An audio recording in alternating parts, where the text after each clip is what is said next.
testing, playing with motors, making pipes, making carbon fiber thun, all kinds of cool stuff. One of the most relaxing and enjoyable ways you can ever spend a day is just to come up at the club field and hang out. I intend to do that today since it's basically my birthday, and we're going to have a little birthday party when I get back. Well, tomorrow I think is the party, so I can basically hang out a good part of the day. And a lot of people, sad to say, they kind of miss this. They get so wrapped up in a competition or in who's better than who or who won what with whom. They forget that the whole reason every one of us ever started this is just to hang out at the field and have a great day. And we're going to do that today. Hey, you're in for some competition. Mike's Cardinal. The clear is drying, and he says you're going to have a Cardinal fly-off starting next week.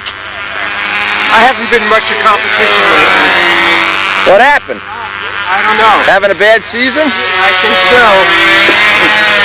I was flying 30 points higher last year. And I don't know. You going to all those AA meetings like you're supposed to, or are you skipping them? You know me. See, I never have that. I fly the same every year, no matter if I'm at practice or don't or whatever. Always mediocre. Celebrity here. This is a true. I don't know how to describe this man's celebrity. The original, and he moved to where? Tucson now? Las Vegas and First Vegas and then Tucson. The original circle. That's finished. Let me see the picture. Now is this your house in Tucson? Yes, my house in Tucson. And you're real close to Joe Ortiz? About that looks nice. 2 miles away from Joe. Nice. What do you got for power in here? A 40. A max? 40. Max. This is the one I just finished. Just that's sitting in clear right now. It looks like this is like a Starduster kind of thing? It's almost like a Starduster, right? You published that in the magazine, didn't you? Was that published? Yes, I did. I don't even remember. And Robin Sizemore just did a new set of plans on it. Oh, well, send me a set. Stop being so cheap. Hey, you know me. I'll trade you for a set of plans for my plane. Original cheapie. That's the backyard of my Tucson home. All right. You know what that's called? El Rey. I've been hanging around Joe so much, I'm starting to learn Spanish. That's the king for Spanish. Nice. El Rey. I like the look. It looks like Wallgas playing a little bit. Yeah. And how's he doing? Is Wallgas happy?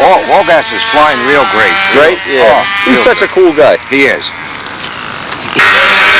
And as always, one of the star attractions of every fun fly is Mike Kajeski.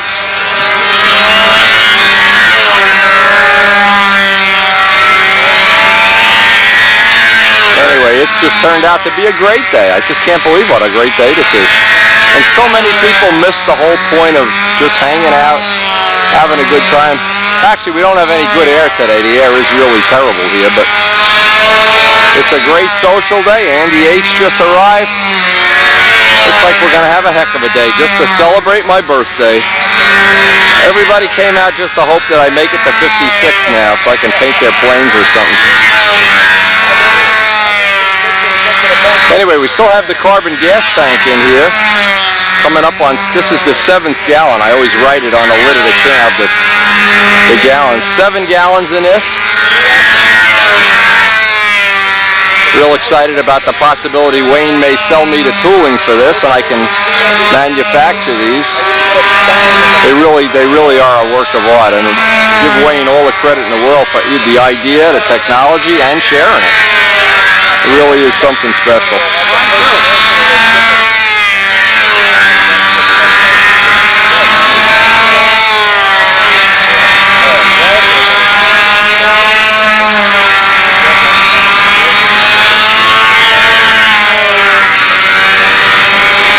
Anyway, I see the wind is already changing.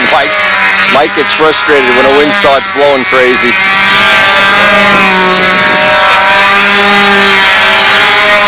Oh, but it is just a great day to hang out and enjoy the essence of model aviation. Yeah, well, I don't know either, Mike. One of those George Aldrich props? How'd it work? Any good or? Worked good on it. Profile. On a double star 40? No, on the profile with the Cardinal with the Max. Oh, okay. It worked really good on that. Well, that would work on like a 46 or something. Hey, Tom, why don't you take one flight on this? I'll bet that'll penetrate. That's got a lot of pitch. A lot of blade area. You get a constant speed with this. Yeah, I like this. I wish I had a... You know what? A 4-stroke. On the way up. What is this, 10 inches? How much diameter? 10 1/4. 4-stroke. Banjock's little 4-stroke. This will probably be perfect, huh? Supposed to be a 4-pitch. He's got authority all over. That's got a lot of blade, and it's nice and thin, too. Undercambered on the other side, Yeah. so you really get a lot of... It'll be interesting to see how that... Were you going to fly it today or not? To try it out? I got that top on there that I like okay. better, so. Oops, is it full of shit and we gotta move it? No, it's not full of shit. Tip it over and drag it. Hold on here. Tell him you gotta cut the grass. One of the things I always like best, the guys start their scale model and not even in the middle of the circle, then they walk out with all this electronic gizmo. Taxi it around, kind of cool.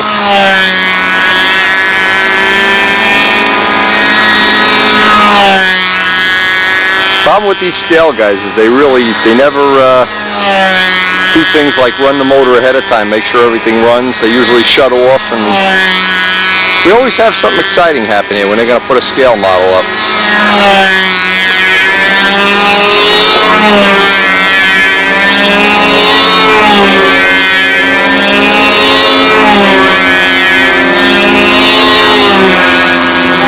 But it's always an adventure, and boy, guaranteed it is always fun.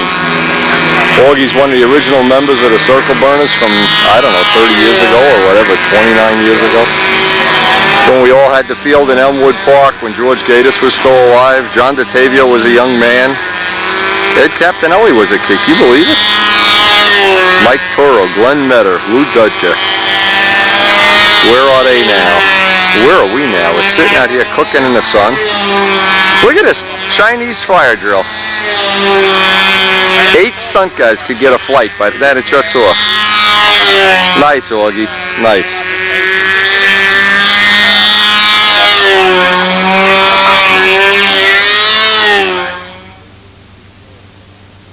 They're always smooth and in control. Tom Hampshire. Actually, today is a good day because the wind is so buffety and moving around. Check out some of the body positions. You can see how far back he's had to move. Not a great day for hitting those 4-foot bottoms, but for us a good day. We'll get another half gallon or so through the carbon tank.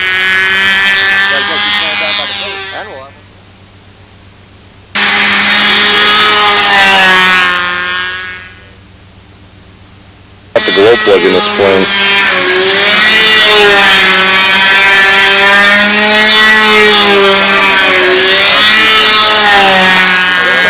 These little combat drill, always a killer on your eardrums. I think you got like 6 or 7 of these too. Always good to break up the monotony of the scale guys not getting a flight in. And Andy H's beautiful lark. Hey, we got a little prank. We don't want Larry to know, but what I did to Tom was flying. We found a big giant goose feather. The thing's about 1 foot long, and I put it in his handle. So when he picked up the handle, it was where the upline should be. Now he's done flying. He took it like a man, and he put it on Larry's handle. We're going to find out. Now Larry usually gets a little discombobulated when he gets out to the handle. We'll see if he takes the goose feather joke as... He's got to learn to take it like Paul Winter. He's like the Paul Winter of New Jersey. The Mr. I can't take a joke. So anyway, this guy, I launched his ringmaster. It stands just to show you how well prepared these scale guys are. They have a wagon. He's got electronic stuff. He's got a wagon. He's got a chair, a toolbox. It's like the flying nomads here. Augie, you got to be more prepared. Anyway, they do have this, and Augie is one of the original members of the club and certainly made his contribution over the year. But on a laid-back day like today, we just give him the field and we all hang around telling lies and stories. And squirt the sweat. And as always, Mike's giving a couple new guys some lessons here. I don't know if we're going to see a flight here. The whole idea is... Oh, Larry got his plane started. Oh my gosh. We're in big trouble now. See if he notices the feather out here.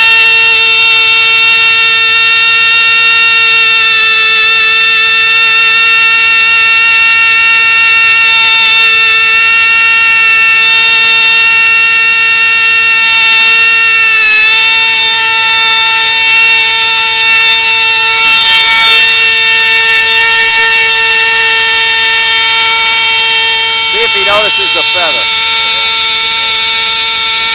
Look at a feather on the line here.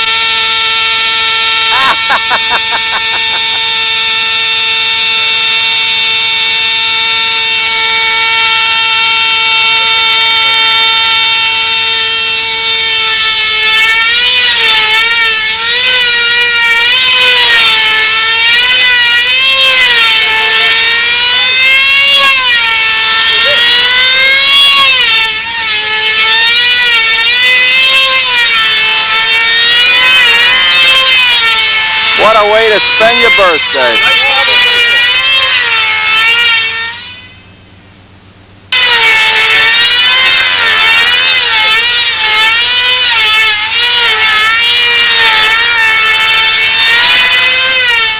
Mike's giving out some lessons on the club trainer here. And by the way, we got a new club trainer I just bought for $15. Significantly nice plane, much nicer than these are really primary trainers. We got one with flaps and elevators, and even a nice paint job for some of these new guys.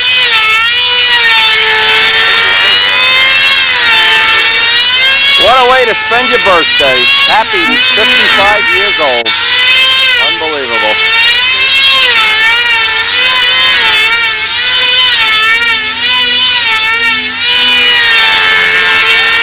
Okay. One of the nice things about the circle burners, giving out lessons.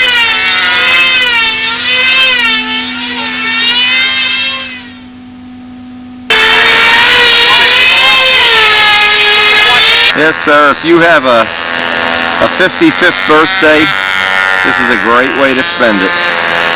And this afternoon I'm going to go down to our local fish dealer, pick out a new fish. That's my birthday present.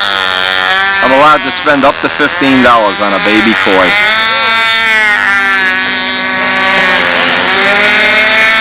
Today's my birthday. Hey, happy birthday, Wendy.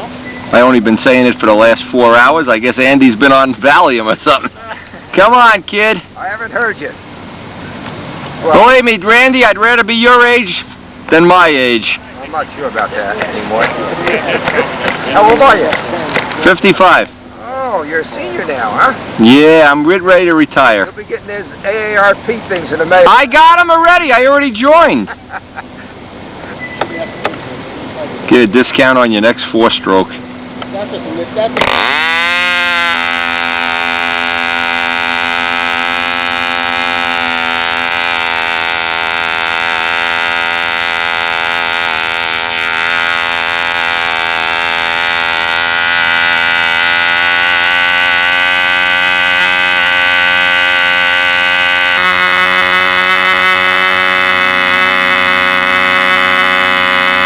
Doesn't get much better than this.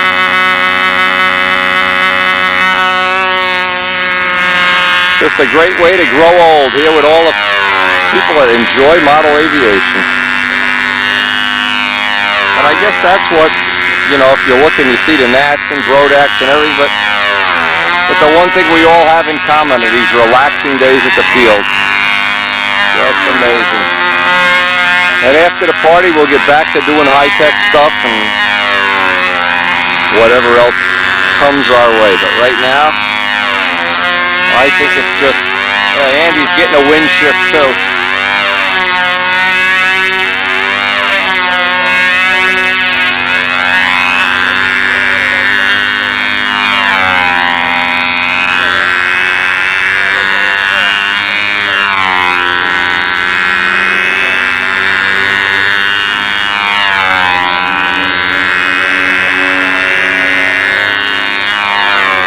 Like being in John Brodak's backyard, I'm sure he has the same experiences. Just hanging out, sitting in lawn chairs, waiting your turn in the order and trying to figure out where is the wind. No matter where I stand, it'll be wrong. You can bet on that.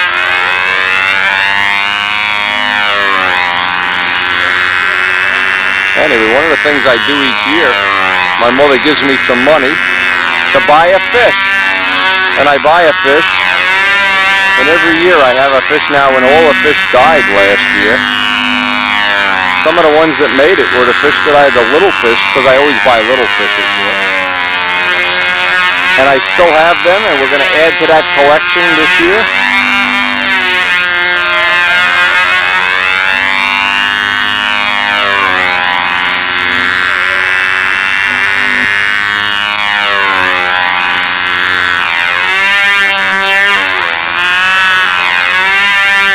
And somewhere this week we should be getting our 4-stroke. Oh, can't wait. Just can't wait.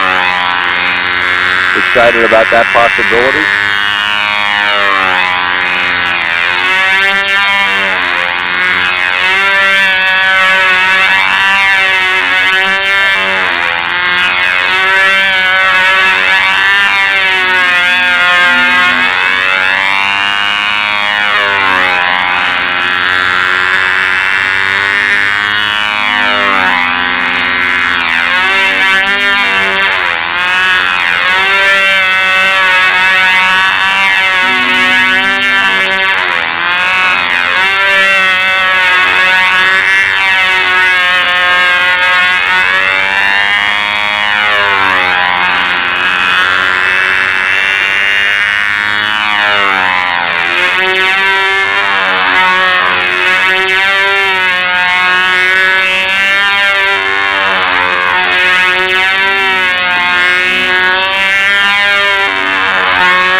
Anyway, just to mention, one of the things we're doing at the same time is we've already started making a special video for the Nomex flaps and elevators that we anticipate doing.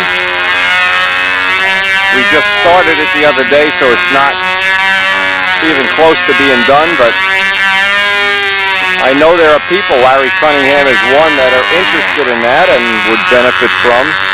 Other people have ideas that they might be able to make a set of flaps and elevators for the plane, add to their modeling skills, and we're going to be putting that all on a separate video for the people that really want to get into doing that. This makes it easier, but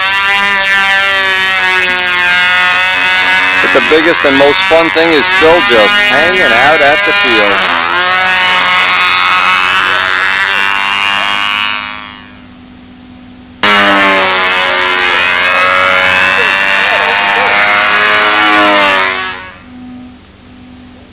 As the day comes to a crashing end, Augie finally gets his mechanical problems worked out. I don't know how old this plane is, but I think I was a 5-year-old kid when he built it.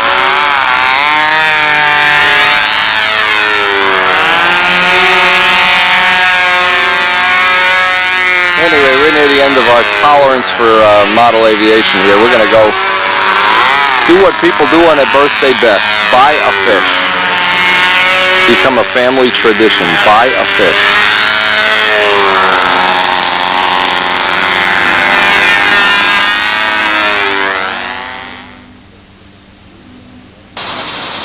And no day at the club field is complete without Mel flying his P-38.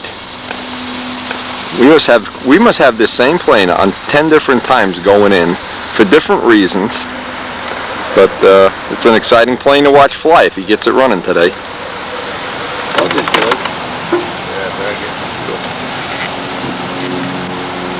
You got it all repaired from the last time, Mel?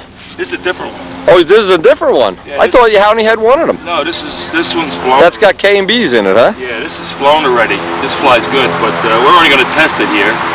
Oh, you're not going to fly it? Yeah, I'm going to fly it after I get both engines running and we get them timed right. Well, you can't have a better pit crew than Augie Buffalo. Augie, I'm going to use Brodak dope next time, Buffalato. He learned his lesson using competitors' products. We'll let him have it. Looks like we're going to be cheated out of seeing Mel fly today because we're going out to our little birthday party.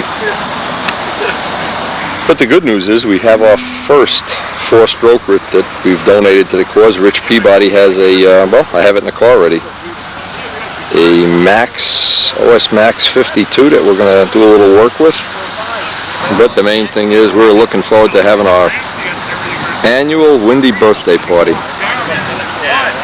Joy of the circle burners. This is, if this isn't Nat's quality, I don't know what is. That is not quality. Just a little heavy on the Gorham. Yeah. We're gonna have to a little heavy. A little light on the Brodak Clear here, I think. No, that's just normal wear and tear. What'd you figure out, Mel? What's going on here? Carburetor all screwed up? Major blockage here in a fuel vein. Major blockage. Yeah, and I don't have my little. Yeah, you'll take his plane up, right? It's got a lock ring assembly. I'm getting some fuel. No.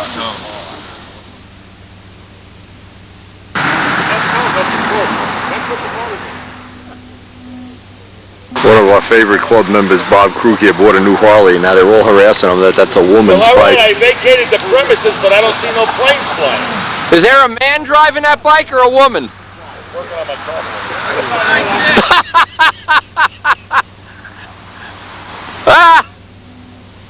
Well, you'll have to erase that part. They're giving him a hard time already. Look at it. Before we leave the field, let's look at this is Rich Peabody's motor, and this is the first one we're going to be running. We got the directions here and everything. The first of our soon-to-be 4-stroke projects. We're really looking forward to. See, first of all, we've a lot of possibilities here, a lot of choices. And the first thing we'll do, not that I would ever be accused of doing this, is we may, after the birthday party, sit and read the instructions. I know there are people that read them, and I'm going to be one of them. Anyway, we got a list of other engines, bigger 4-strokes, little 4-strokes, decals. But we got something really special. Now, this is from, I want to put this on camera. We don't have Larry here today, or we would do. This came from George Lieb. It's for Larry Scarinzi, and what it is, it's a box of napkins from McDonald's. And he wanted me to present these when all the guys were around. The only trouble, George, is Larry's not here today, so we're going to save this in the van for an appropriate time. And basically, after the party, start working with our 4-strokes.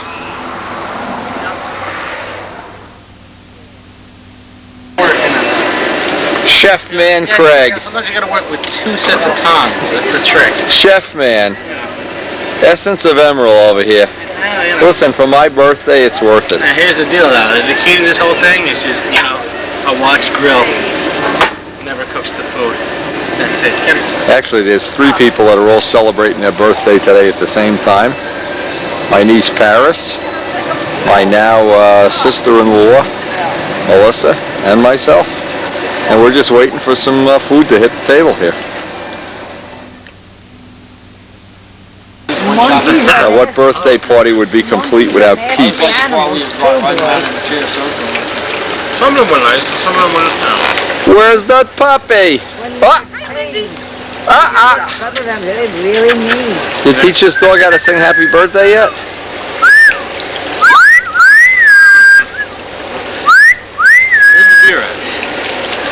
Family tradition, I have 2 new fish that I got for my birthday in the pond. What color are the babies? The babies are right around, no, they're black. Oh, man. And they travel together, boy. They don't get separated. This is how old are you now, 84? My 84-and-a-half-year-old mother who swears I was the best son anybody could have ever been. Is that this unadulterated comment? Come on. How bad was I? Well. I'm twisting her arm.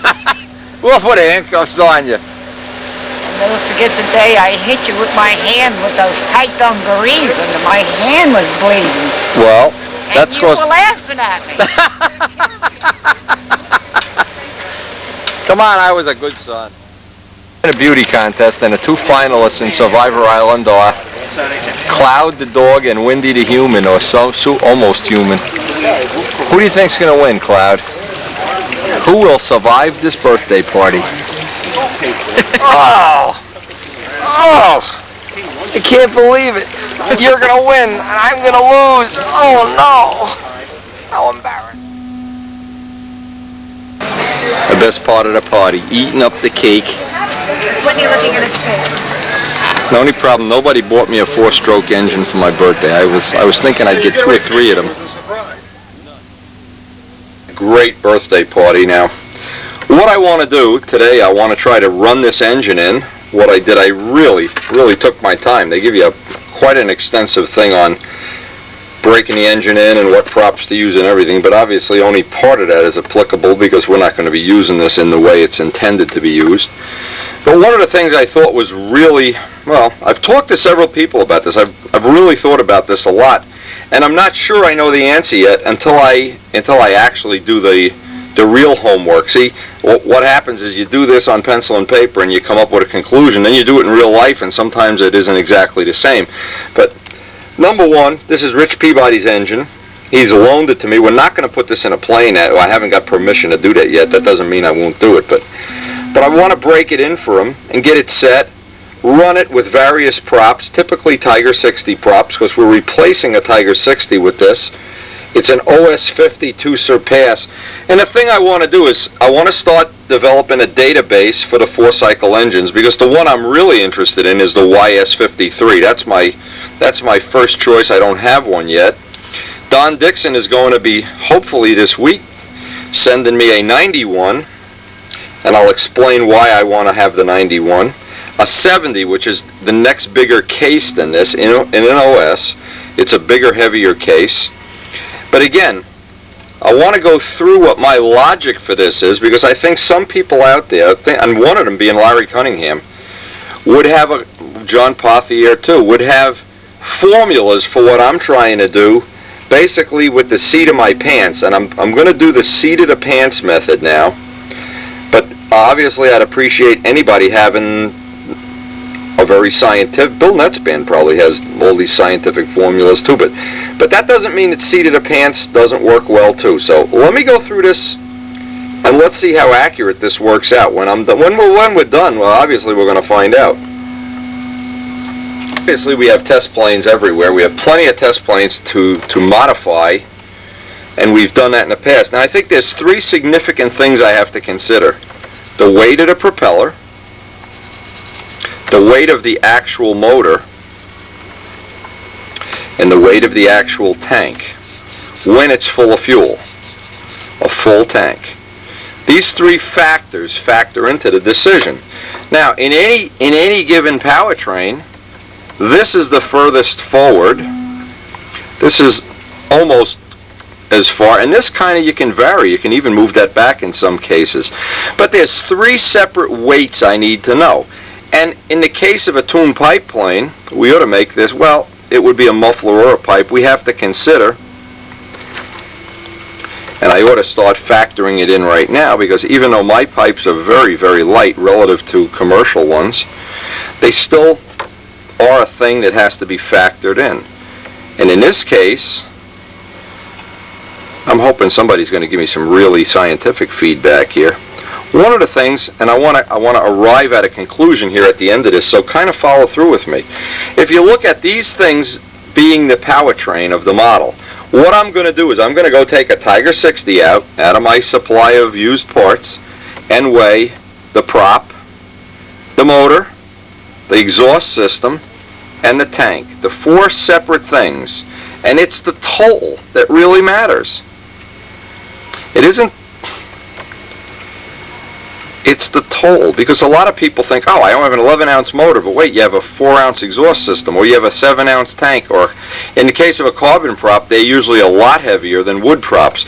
So when you look at the whole package, what I'm getting at is when you weigh the total model, and we get into that same thing where when some people are building a model, I say, gee, I got a 6-ounce wing. Yeah, but it doesn't have the belt crank in, or the flaps, or the hinges. No, I want to know the total. It's the total weight. And what I want to do is I want to weigh, once this is retrofitted into a model, and I'll explain this, what's going on in my mind, because I think this is something that more and more people might want to do in the future. And you might want to, before you build a dedicated model for a 4-stroke, you might want to just go have some fun and say, just as an example, take that old 60 ship or that old 46 ship or whatever, an old profile. I've seen guys with profile Cardinals with 4 strokes. And if you want to tinker with this and work into our system, or see what we can learn as we uncover some of the good and bad features of this will be great. The considerations. you have two considerations that I want to work with. Is we're going to establish before we retrofit any model, and we're going to do this very soon, in fact, once we get these motors run in and tested. There's a vertical CG. The horizontal CG is very easy to figure. You balance the plane. We also want to take into consider the vertical CG, and I'll explain why. To do a really good retrofit, let's just use a cardinal for an example. Well, it may balance in this plane, it may not change at all. But if the vertical CG changes, and what I suspect might happen, is we have to take into account that the 4-cycle motor has more weight at the top of the motor. The part of the motor from this point up is much heavier. You can see even where the exhaust pipe is. So it factors into moving the vertical CG in this dimension, but we've kind of eliminated this part. Now, I don't know if that's going to be a draw, a tie, or whatever. When it comes to that should almost be a draw in the vertical CG. In a horizontal CG, what I don't know is the wood prop is lighter than the carbon. The motor is definitely heavier by a significant amount, but the tank is significantly lighter. And the exhaust system, I mean, I'm hoping we're going to make something like this out of carbon fiber real soon. That's going to weigh 5 grams or something, and this weighs an ounce. So again, it's the trading back and forth of the give and take, the give and take, the give and take, and we don't know. It's the total. And when it's all done, what I expect I might be able to do is, because the motor may add some weight down at the bottom, well, I may have to, in fact, take off the 2-inch wheels and put 1 3/4 wheels on to get my vertical CG right. The lighter prop, replacing a carbon prop, okay, you can see what's happening. We got give and takes in every dimension, but we want to wind up with, before it's a valid test, we want to wind up with the CG right back where it was before we started the test, or it's not really going to be real valid. So before we even put the motor on a test bench, what I want to do, I want to get out my gram scale, and I want to do this accurately. And I know there's very, very few people in the world of stunt that do this accurately. What they do is, and I've seen guys do this at the field, it makes me crazy. They pick something up and they go, oh, that doesn't weigh anything. Then you go home and it weighs 2 ounces. I want to do this with a gram scale, and because it's the same gram scale, even if it's off a gram or two, we'll have a relative number. Now, these are probably the 3 most common, and I don't think a PA and a jet are a whole lot different, so for the sake of comparison, they use the same pipes, the same headers and everything. I think the motors are very close in weight. But I want to take out all my the Super Tiger 60 stuff, tanks, everything, and weigh it out. And what I'm going to have is at the bottom of this chart, I'm going to have a relative weight, so I know what that total weight is. But the thing that's going to make it difficult is in a Super Tiger 60, for instance, the weight is further forward in the plane. In a pipe plane, the weight is a little further back. In a 52, the weight is further down and further forward. And we're not really going to know, but I'd like to start knowing exactly what those totals are. And this takes time. This is maybe, you just can't do this in 5 minutes, and you can't guess at it. See, the one thing you can't do, you read in the pamphlet they give you, and they tell you the motor weighs X amount. Then what happens, you go and put the motor on a scale, and it's off by 2 ounces. Well, wait a minute. Oh, they didn't weigh it with the carburetor, without the prop nut, or without this, or no. We're going to take the whole motor just the way we would run it right in the plane. And I think that's the only way to make this realistic. And then we may even publish this in a future Stunt News column if this turns out to be productive. Now notice I've left room because we're going to get the OS 70 soon, and it's going to be fun to compare. And of course the 91, I'm going to follow on that. In fact, I'm going to put that on right now because it's my little thing I'm starting to think about, and maybe somebody will have some good ideas they can add to our feedback. Now, in my idea, if I'm going to be using, and it may be that the 52 is even going to be heavier in the total. One of the thoughts is we're going to need to look for a semi-scale plane where the nose is relatively short, and I have a couple of ideas. This is just an example of any of the modern aerobatic planes are tremendously overpowered, so they always have a large motor mounted close to the wing. One of the planes, now this is a significant thing, because one of the things I really do want to try to, if Don Dixon is going to send me a 91. A 91 four-stroke is legal. And what I wanted to try to envision is if I could make that 91 work in one of the test models. Obviously the motor is very heavy, but I could make a very short nose. And a model that would lend itself well to that, because I could bury the whole motor in the scoop, is a Typhoon. I've talked to Jim Tishy. He has tremendous data on Typhoons because he's done Typhoon models before. But I thought of a model with a very short nose moment arm, and that lends itself to scale, and also very large wide track gear, which I like, kind of the Al Rabe roll up on the gear thing. And it would lend itself well as a molding project, and I'll explain why. Because it's the basic shape of the fuselage that we could use the same take-apart construction method that we used, because we won't need to leave a pipe tunnel if we do this. We can use the same, well, let's call it the Casminato Paul Walker take-apart system, so that I could have a model, possibly, and this is only a dream. Right now I haven't even made a final plan, but would have a very heavy motor. But let's, in the case of Miss Ashley is only 55 ounces. Okay, so let's assume we have a motor package that's even 3 or 4. Let's make it 5 ounces heavier. You know what? It means we'll have a 60-ounce model. But it'll be a 60-ounce model with an extremely short nose. Now, there's a big advantage to that. And I'm going to talk to Bill Netzband about this, because I'm not sure of exactly what the formula is. But I know the closer you bring the prop to the wing leading edge, you reduce the gyroscopic precession. So it could be that you could run a 14 or even a 15-inch four-bladed prop very close to the wing, and when you pointed the nose up, it'd almost be a helicopter. I mean, it'd be tremendously overpowered, and possibly even be able to bring it in the 60-ounce range with a molded carbon fiber body and some nice roundels. We know we can do all kind of fancy paint jobs, but this is one of the dreams. And I've just started this week thinking that's a possibility. I haven't really made any plan for next year yet, but while I have these 4 strokes and I'm all excited about using them, when I've seen and believe me, Bob Zambelli was the first one I saw use one to where I thought it was totally successful. Danny Banjock's been using it, winning contests left and right. I just feel like I'd like to take this to the next level, and this would be one way of doing it. But let me get weighing those parts and let's see what the numbers really look like.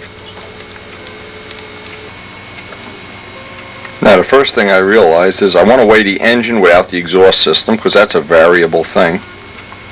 Engine without the exhaust system is 402 grams. So this amount of material will be relatively far forward in the plane, and we have almost no control. We could probably take some off with making a lighter or a different carburetor. I'm sure you could run this the way Bob Zambelli does without a carburetor and save an ounce, but we're basically locked into here 402 grams for right now. We can't saw this motor up. This is Rich's motor. Here we got the exhaust system, which, it's funny, we were down at the field and I handed this exhaust system to somebody who will go unnamed. And he said, "Oh, it doesn't weigh anything." Well, it weighs almost 31 grams. It's a typical wood prop, which is in the range that they suggest, a 12 to 11.5 inch prop, and a 12-inch prop is 18. 11.5 inch prop is exactly the same. No difference in either one of the props, not even a tenth of a grain difference. This is a standard 4 ounce, and I assume from what Bob Zambelli has experienced, 4 is even on the big side we may be able to get away with. Now keep in mind, we can make very soon, Wayne has agreed to loan us his tooling. We're going to make our own carbon fiber tanks from a copy of Wayne's tooling. This is 39 grams. A 4 ounce tank is 39 grams. Go through the OS numbers, and these are relatively accurate, I think. If we take 402, 31, 18, and 39, we come up with 490, somewhere around 17.5 ounces for the whole powertrain. That includes the whole powertrain.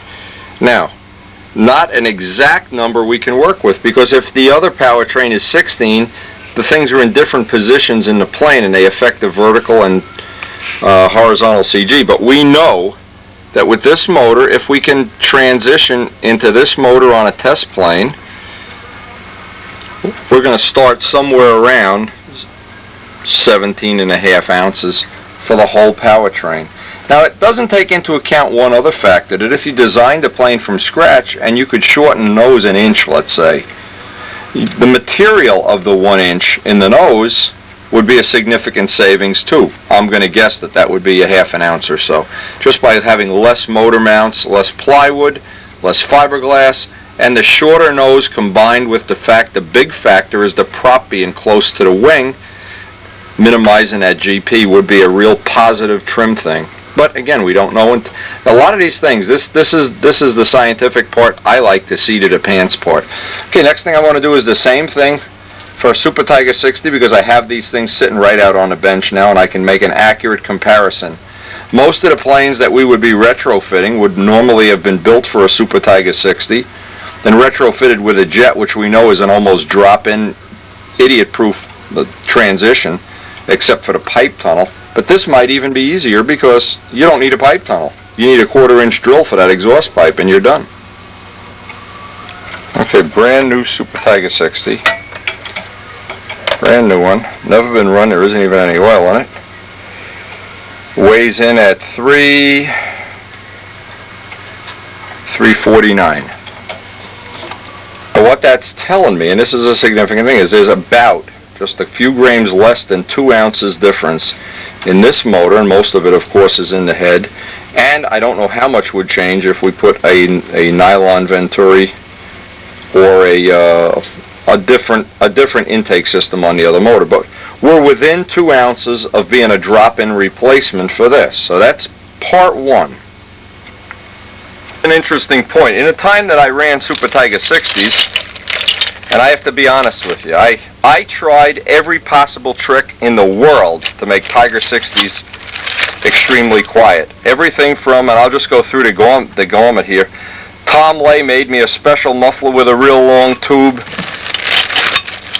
We had every one of Randy Holcroft's mufflers. These mufflers, by the way, they all run fine. It's just that I never really was able to achieve the sound of an aeroplane. It always had a 2-cycle sound, and I have an unlimited amount of these mufflers. I mean, boy, if anybody wants to buy mufflers, I even resorted to buying a Nelson muffler, a Rossi muffler. These are about in a 4-ounce range. These are really, really exotic mufflers. They run real nice and everything on 40s.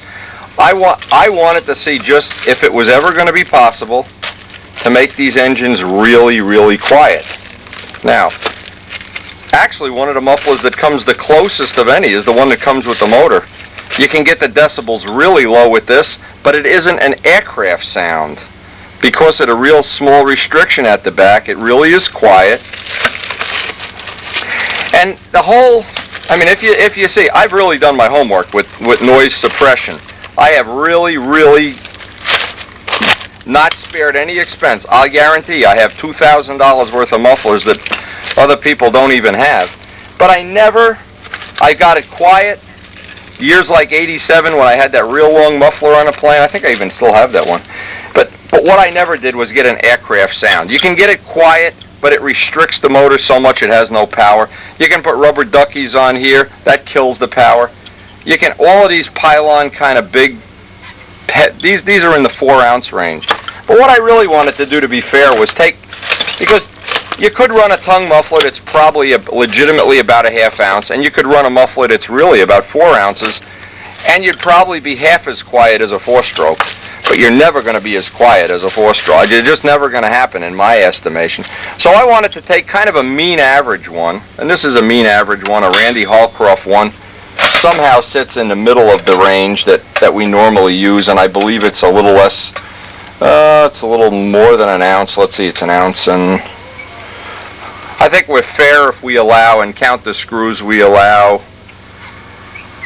37 grams for an exhaust system. By allowing 40, we make it legit because most people would have the screws or a clamp or something that holds this on. I think most of these are going to be in that range.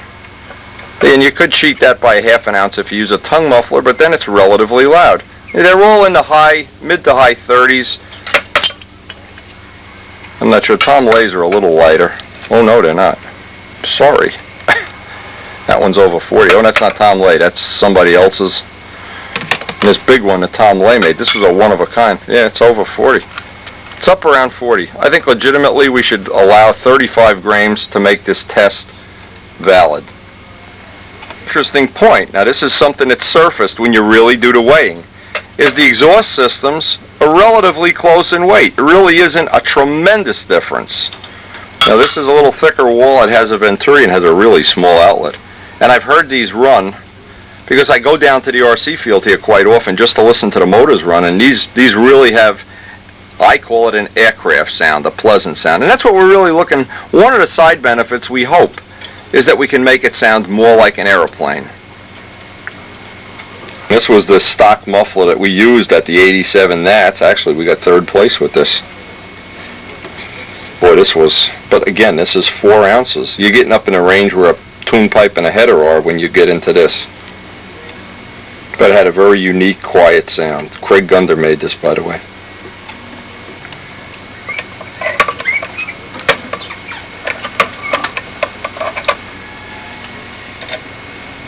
It's funny how when you really do the weight calculation, boy, sometimes it makes you crazy that something is a lot lighter than you think it is, or a lot like those exhaust systems. I would have guessed the 2-cycle exhaust system was quite a bit heavier. It's only a few grams heavier.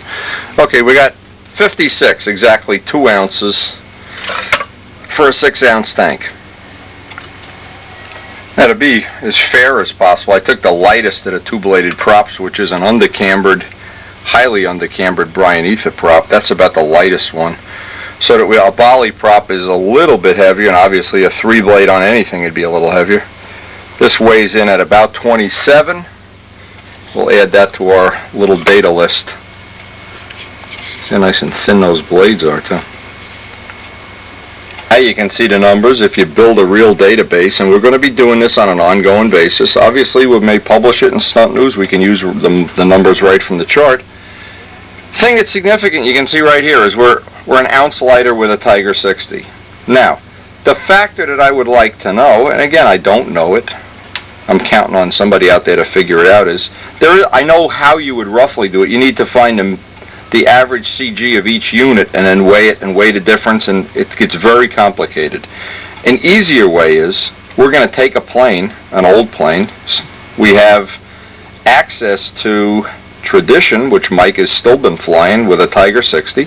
We're going to take out all the this is the scientific part. We're going to take out the Tiger 60 part, put this hardware in, and just get a gut feeling for where it balances. Go and fly the plane. Now there's only one thing working in our favor. When we fly Tradition with a Tiger 60, we almost always wind up with 2 ounces of nose weight. So in the case of a plane that already has nose weight in, this isn't going to be a factor at all. We're still going to need nose weight. So a candidate for a retrofit would be a plane that's either relatively tail heavy already, or has a short nose already, or both. And I'm sure there are planes out there. Tradition just happens to be one of them. And as soon as I can get Mike to bring it over, Mike's out on a job today. Possibly tomorrow we'll get to do the retrofit, but today we'll get to run the engine and see how that sucker runs.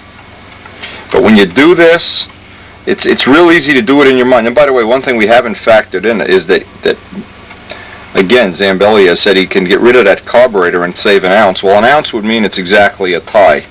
But we're not looking for grams, we're looking for a gut. Because what I really want to do is I want to know when I do the OS 70 and even the 91, in my dreams here, I'm dreaming about a 91 powered Typhoon already. I'm coming up with dreams with a big, possibly even a big 5-bladed prop, a scale 5-bladed prop. Happen to know a guy that has some scale 5-bladed. These have already been flown on the Spitfire. So think about that Typhoon. Wow. A Typhoon, big maybe a 2.5-inch spinner. We already have a very close canopy mold for that, and big high gear that would help balance out the vertical CG. Again, we're going to be thinking about it. We're going to hope Jim Tishy is going to be sending us some stuff soon. A lot of possibilities. The upcoming year, the subscriber series videos is going to be the best ever. I'm sure it's going to have a lot of interesting new projects. The reasons these are so quiet, obviously, is there's half the amount of explosions, and it explodes in a chamber where most of the noise is absorbed by the engine itself rather than the exhaust system where the explosion goes right out. I don't know if that's a good way of... And this hole is only 220, by the way. So this, I'm assuming when we get to run this engine, it's just going to be whisper quiet. It's really going to be nice. It's going to have an aircraft sound. The final thought is, I mean, we're getting into the final thoughts here, is I have, for Miss Ashley, another body that I built all out of wood that really we have no wear and tear on. And if I wanted to do one of these experiments, and by the way, the Enya is the lightest of the 4 strokes. If you're looking to compare weights, I think Bob's already done that, is get the lightest is the Enya. So if we get Bob maybe to pull that Enya out of the Red Baron one of these days, it's really not a big deal to retrofit these in, and it's even less of a big deal if this program starts to show success. You never know where it's going, and that's the adventure of life, is never knowing where it's going, just trying as many things as possible and seeing the ones that work. If you look at this muffler, this is the 87 Nats Walker Fly-Off. I was lucky enough to get third in some really heavy wind, but look at that muffler. And it was even back then, and I think it was even before then. No, it was about 86, 87 that I really, really wanted to put some development time into making a quiet aeroplane, and I really don't think I've succeeded. I mean, I've probably got one of the quietest of the pipe planes. Maybe not, maybe. It depends on your opinion. But back then, hey, there's old Frank and Jimmy and Ted. People were very unconcerned about noise. And what's happened over the years is, as we've gone to one world championship after another, it seems the Europeans have a very high sensitivity to noise. It seems like other countries have been able to make the planes quieter than we have. And I don't know if it's really a factor, and I don't really care. I like it. And I think it'll open up 2 or 3 fly-in sites that I could fly in if the planes were a lot quieter. And we're going to work in that direction this season. And on another note, little did I realize back in 87, 88, whenever I built 88, I built the Red Baron. I was living at the other house, had no idea where this whole program was going, but I really do think the Red Baron has served us well as a development plane for all the Rossi engines and the Super Tigers and the 51s, the pipes, the OSs, whatever we've had in there, and we've had plenty. And we have video of all the conversions too. And now with a 4-stroke. Another thing, the Typhoon canopy is real similar to the Seafire canopy. It might even be the same canopy. I don't know if we had the same scale. We know we can mold up some pretty cool looking canopies thanks to Dave Midgley if we do go ahead with that project. Step for us is to get all this stuff, go get our test. I'm going to do a little work on our test bench so that I can do, we're going to be doing a lot of testing in the very near future. I want to upgrade our little test bench a little bit before we actually even set up the motor to run today.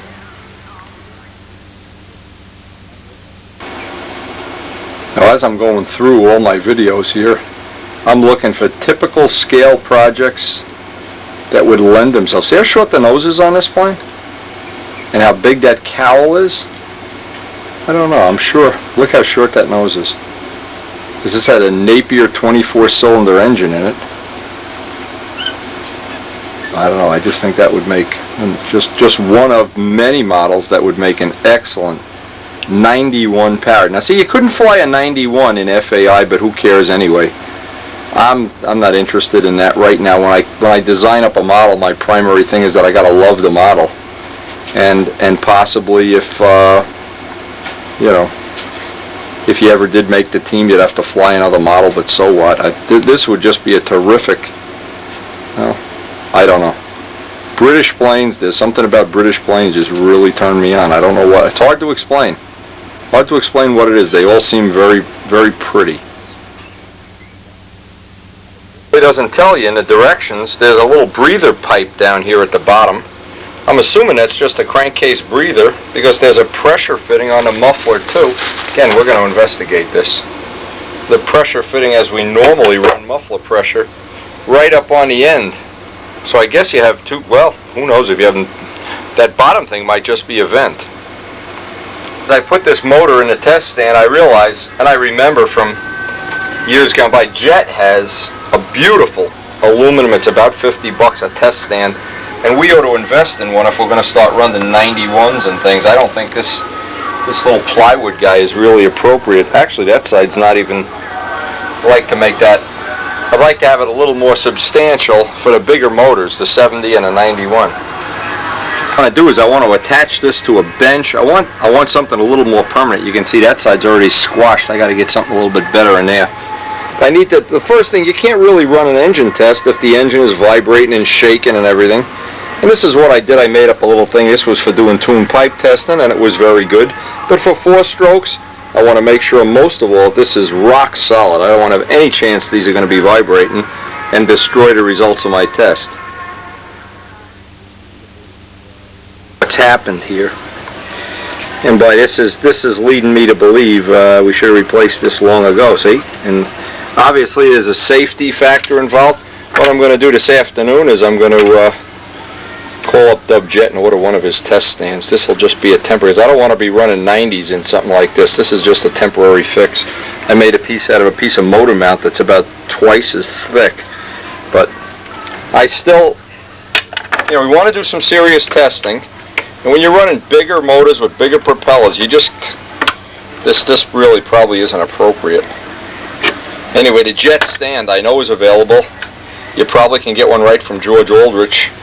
And I remember seeing it on the Nats, at the Nats. It really was something I should have in my arsenal.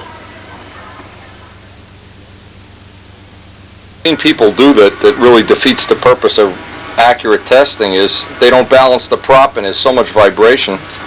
The AHM props usually come, actually all props should be balanced.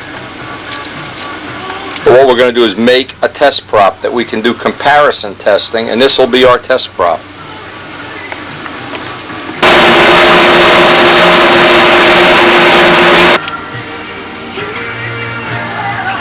Plus this is Rich's motor. I'm not going to take a drill or a file to it in any way. I just want a test bench run it. I have the equivalent coming. It'll be a Magnum and not an OS. It's coming from Bob Dixon. So I'd just like to get a ballpark reading. Now you notice I'm holding a cone on because these are keyed shafts. 4 strokes tend to pop the prop. So what I've done is made sure that keyway is in there nice and tight. Now, a couple of things I know you can do to make this better. First of all, I don't want this reamed out any bigger than it has to be. The tighter this is, the better. But I see one thing that I feel is a mistake in OS's production already. Look at this. When you're having trouble with the prop coming loose, a perfectly smooth surface, no good. Well, I'm going to, even though this is Rich's motor, I'm going to roughen this up from this. This will come flying off and take your head off.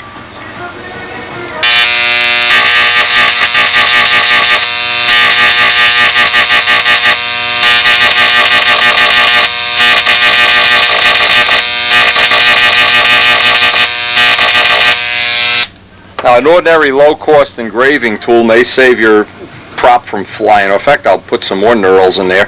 What would actually be better if you have an old Fox 35 that the washer comes with real serrations. Remember, what good is tightening this up if it's just a smooth surface? I can't believe OS would make a mistake like that. Such a well-made motor, and yet there's an error in my book. There's an error right there, something you'd want to fix before you ever run the motor. Now, they have this real nice locking nut system, which is really cool, and it's probably the right idea, but without serrations on the washer, I mean, this is just going backwards. And you need this washer because it's a special diameter here too. What I'm going to do when it's my motor is I'm going to drill a shaft so I can pin this, because obviously once this has a spinner on it, I mean, they have a lot of this well engineered, but that one thing can be a real problem. I mean, it's like a balloon that only has one little pinhole in it. It's a problem. Now, the thing that's funny about this is obviously it only bumps compression every other stroke. So I need to get the right wrenches here to tighten this locking nut system up. I don't want to butcher this up, again, because it's Rich's engine. Again, in keeping with things we want to do, I've had this so I could attach it to the fence at the circle burner field. I made up, actually I've had this table for a while. It's from a dumpster, so the price is exactly what I like. A couple of sheetrock screws will hold this in. I want a solid mount.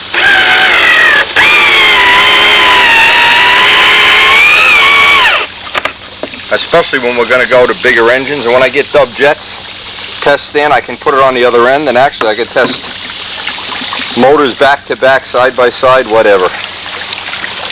Doing this, I've spoken to a couple of the local people, the RC flyers, that have used these engines for years, and Bob Dixon, who's been really helpful.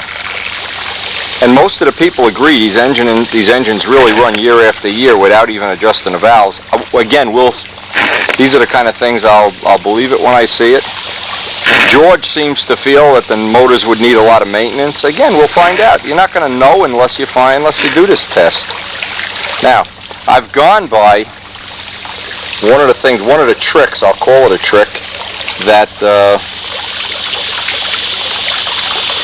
the local RC guys use when they break in 4-strokes, is they use 2-cycle fuel to break them in for about a half an hour, and then they run 4-cycle fuel. Now, I have all Power Master. This is GMA fuel, so it's got plenty of oil in it, but the directions for the motor specifically say not to use a low oil content fuel, so we'll find out. I'm not sure even if we're going to be able to choke it. Not familiar with the carb operation, obviously. All right, let's see.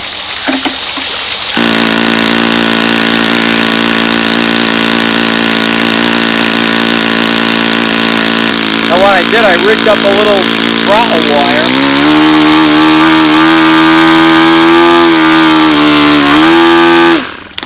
Oh, too much. What I rigged up here, I guess it's too rattled. That's just so it would open, close, open, close. Now, a couple of things I found right away with this. Right away. Starting was really tricky the first time because I didn't have the tubing hooked up the way they recommended. I don't know if this is going to be the ultimate way. But it took me a little time to get that all figured out. Again, what's good to do is read exactly the directions that come with each engine. And I also noticed the little breather pipe spits out some little oil, so we'd obviously want to run this somewhere, not into the propeller or something like that. What else did I got a little bit of time on here with some 2-cycle fuel. Now I'm going to run it again. One more time, I'll let it cool down, run it again, and run it on 4-cycle fuel. See how it sounds. Because I'm not used to dealing with carbureted engines, what I noticed, nowhere in the directions, I read the directions 6 times, do they tell you what the needle valve setting is to start it the first time. And what I determined after about 2,000 flips is it's a turn. See, there's a little locking nut for the extension. It's a turn and that much for the initial start. And at that position, it starts relatively easily. Without that, and without the muffler tubing hooked up, it was a little finicky starting it the first couple of times. Of course, we're a Power Master fuel dealer. We have plenty of 4-cycle fuel in stock, which we sell to a lot of the RC customers that I have that run the big 4-strokes, the big ones, the 91s and stuff. So we're going to run this on 4-cycle fuel now. We've got about a half hour into it. And I'm going to take a fresh gallon of 4-cycle fuel out. 4-cycle fuel is blue. It has 15% nitro and 15% oil, 50-50 mix.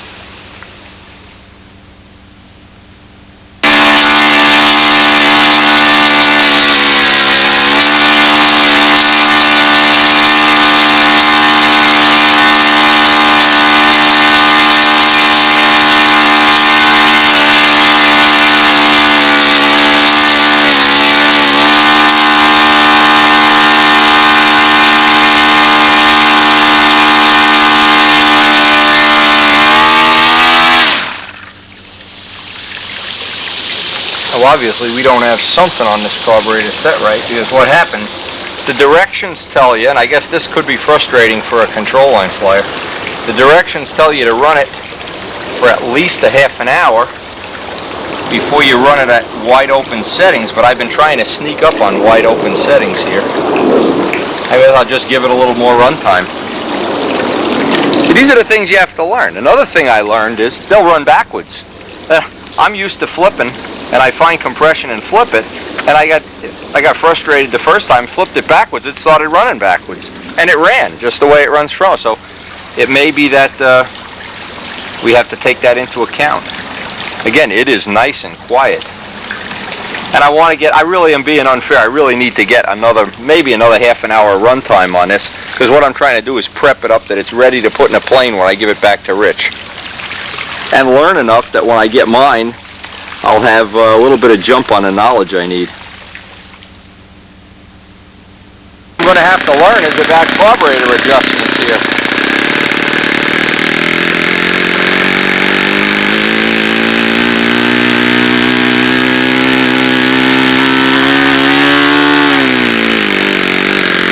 Now it says to run it regularly, a little bit rich, and I'm assuming this is a little rich.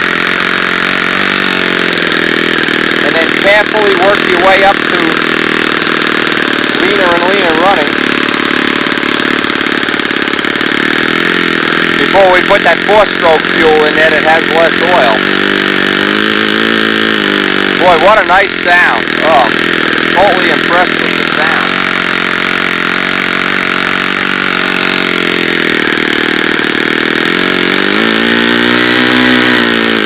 Sounds a little better.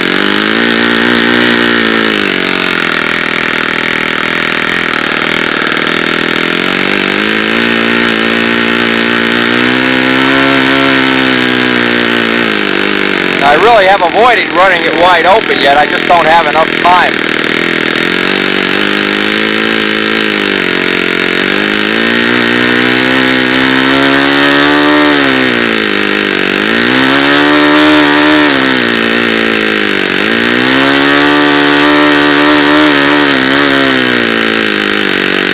Anyway, we're going to give it another half an hour of this type of running before I put the 4-stroke fuel in. Things that happened in the course of running this, there's a little screw that holds the carburetor linkage on. It came loose and the motor just wouldn't start right because I didn't have the throttle at the quarter setting that they recommend. Now I don't know how that's going to relate once we make a Venturi. And I don't know, I need to talk to somebody who's knowledgeable about RC for that. And I see there's a little idle stop in there too. It's a little weird flipping it 2 or 3 times like this to get compression.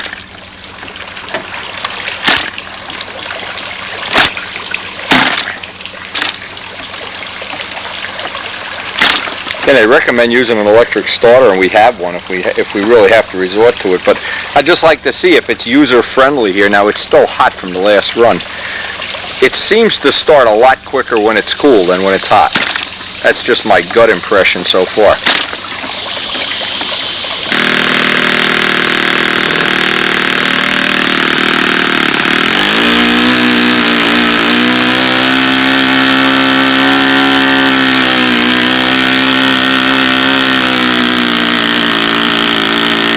Really, it's weird dealing with this carburetor.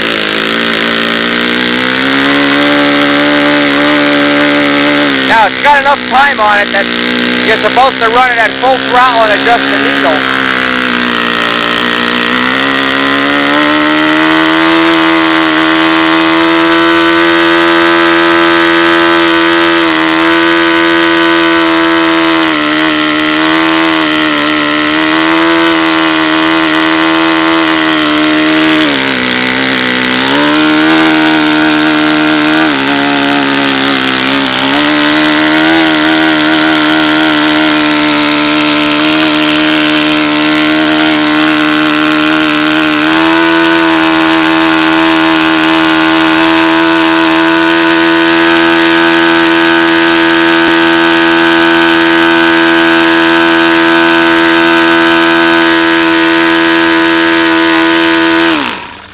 Now see, what they tell you to do is get it running to that point where it shuts off and go back a quarter of a turn. Let's see if that works. Okay, and that should be the high-end setting. Again, I'm just not familiar with this, but I'm getting familiar in a hurry. This is the only way I know to get familiar, too.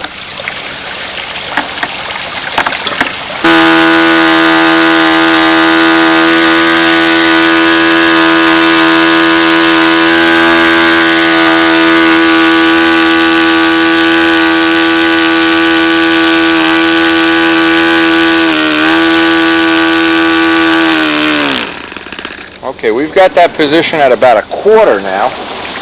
That seems about right for the wide open setting.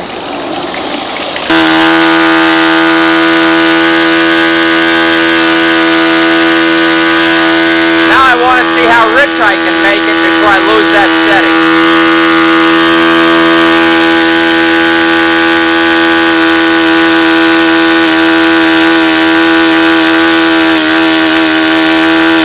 I've got almost a half a turn of needle adjustment here.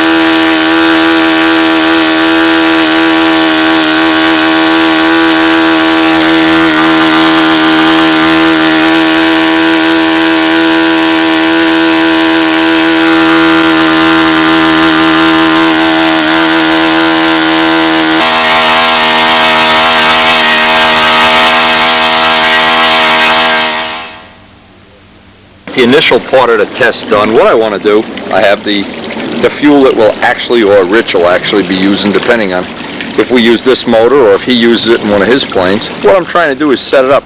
Now, I played with these carbureted needles quite a while to get it that it would open the throttle real nice, something we're not even concerned with, but I just wanted to see if it was a hard skill to learn. It seems pretty predictable, and the motor seems as each time I'm starting it, it just gets a little bit easier to start. Maybe it's loosening up some. And I noticed for sure it likes to be cool when it's flipped around. I got compression. It's weird. You got that cycle where it is no compression and then compression, but certainly you get used to it right away. I wanted to use all Power Master fuel in the test. And the only thing so far that's been mechanically crazy is this little screw here loosened up and the throttle adjustment went way out. I had to stop it and reset that. Other than that, it's been, and the fact that this washer wasn't serrated. And I think what I may do is just see if it's friendly to start with an electric starter. Even though I like to start it by hand, I just prefer it. I know the guys that run them at the RC club there, they all use electric starters, but who knows? You know, there's no war against using electric starters if that's something you like. Anyway, let's load it up with the 4-cycle fuel and get a couple of runs on it.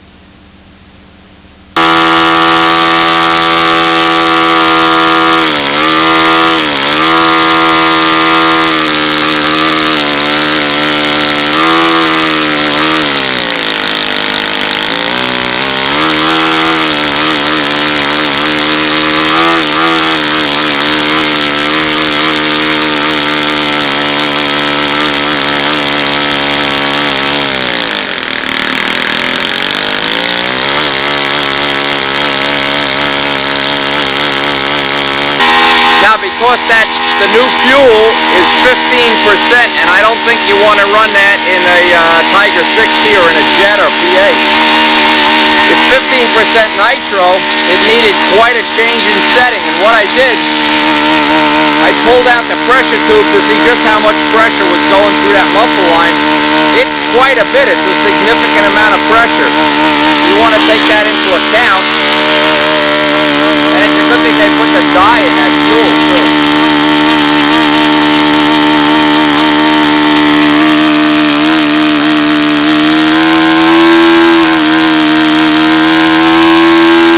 That is quite a bit of pressure in there.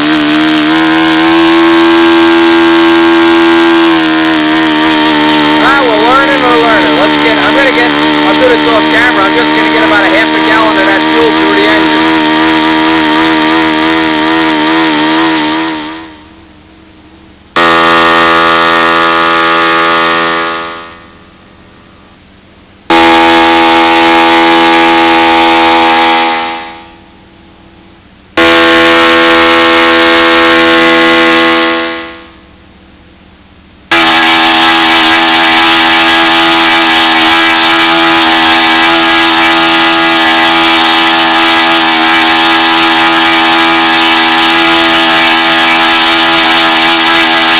I learned a significant amount of stuff that I think I can put to good use right away. Number one is this little tube, the vent tube.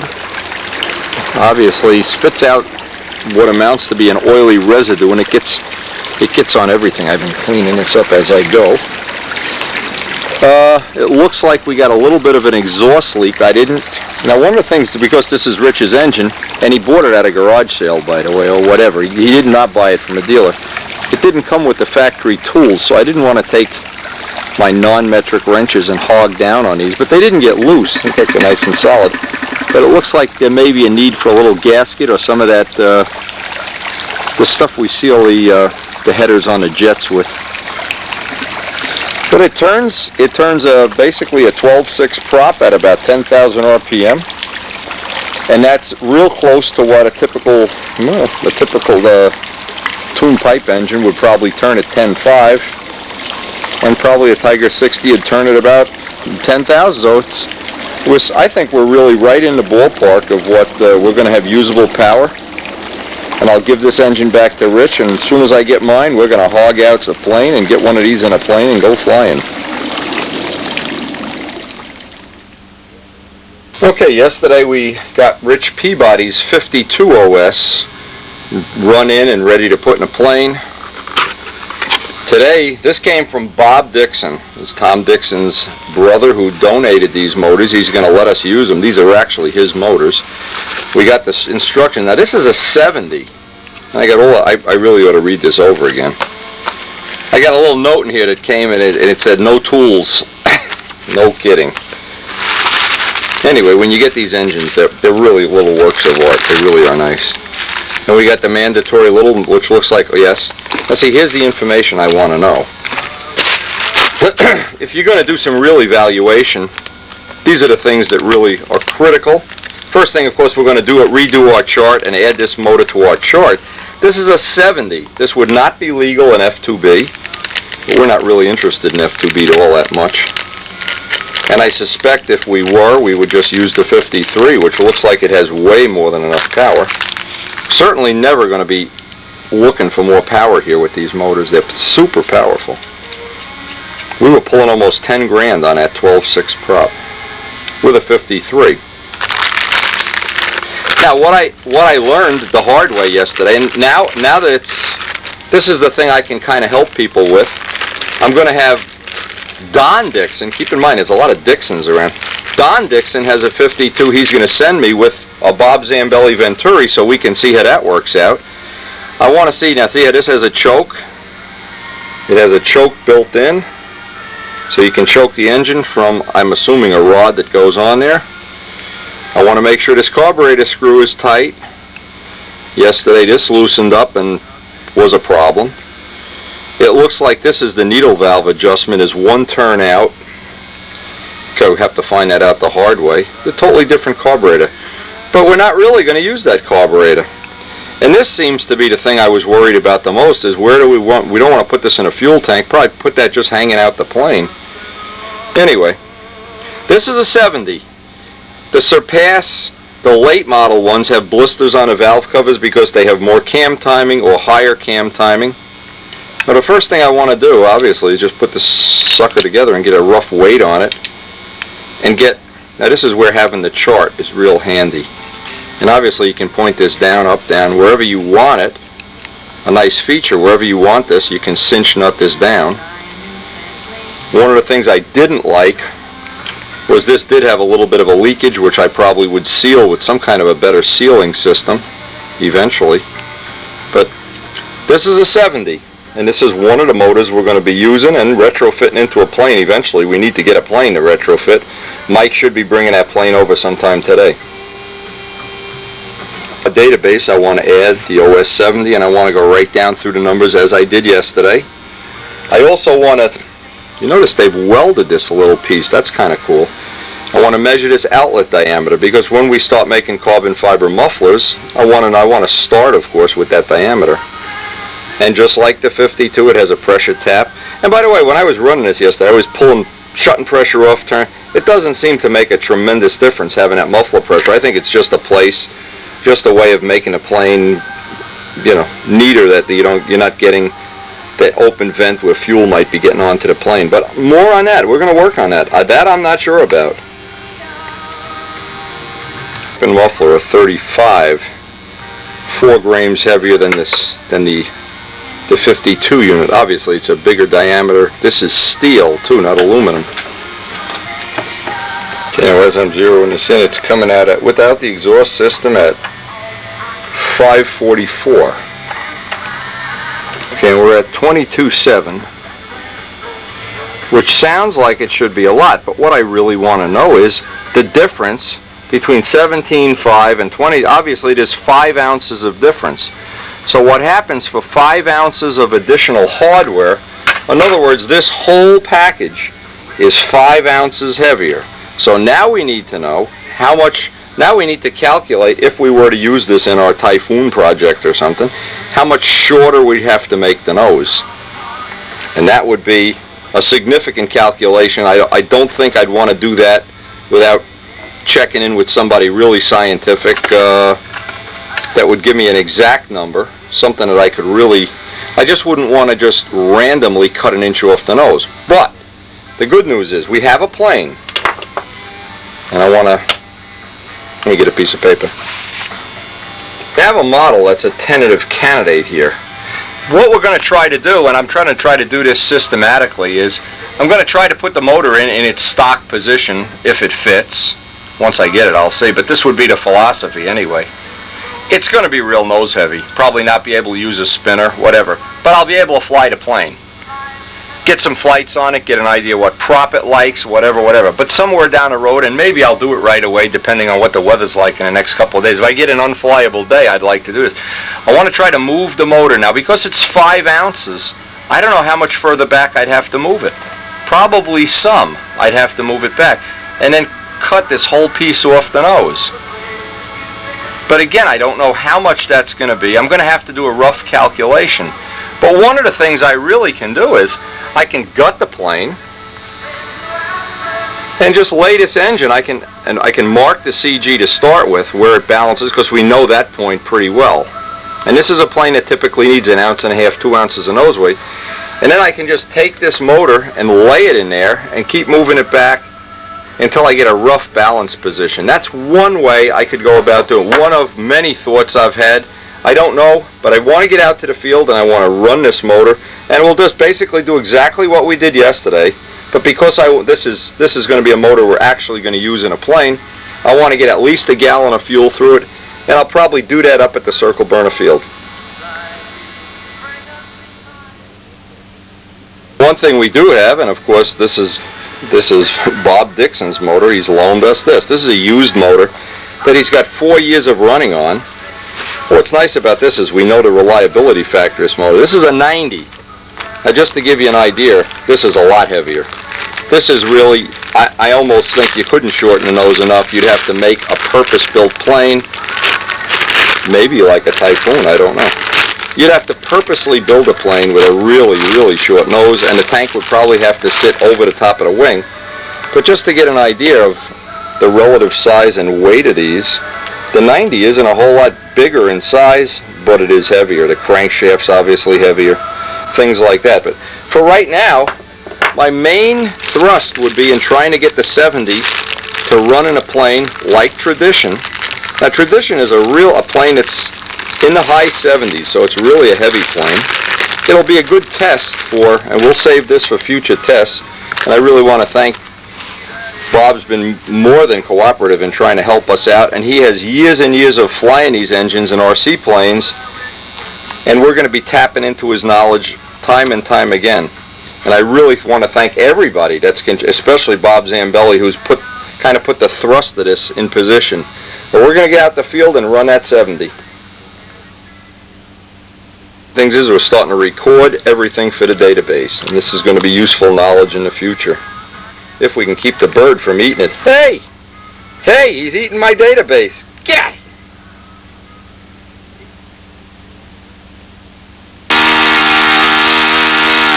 Well, we're getting about 1 gallon of fuel through here. This is the 70. We got a 14.5 rev up on it. It's turning about 9,700 RPM.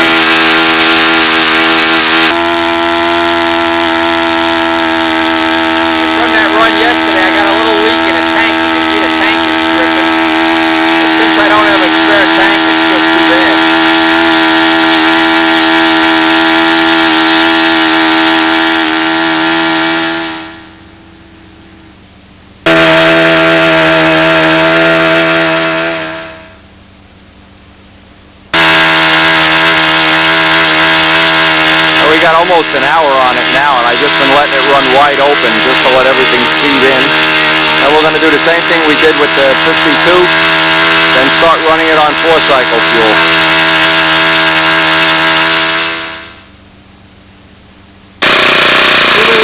The way the smoke is coming out. Yeah, let me see how low it's going on.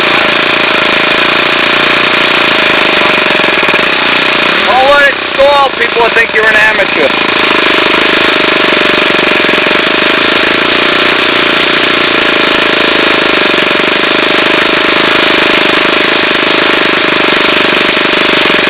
We got about 5, 4. 25, 35, 47, 48.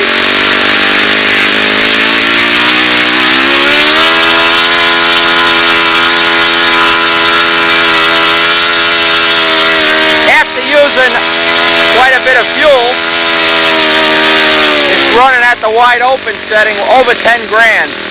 Open it up, Augie. Let it run wide open. Over 10,000 on a 14.5.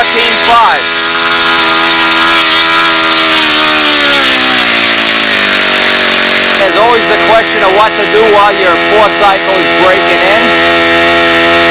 Just take Strega out of the car and fly Strega.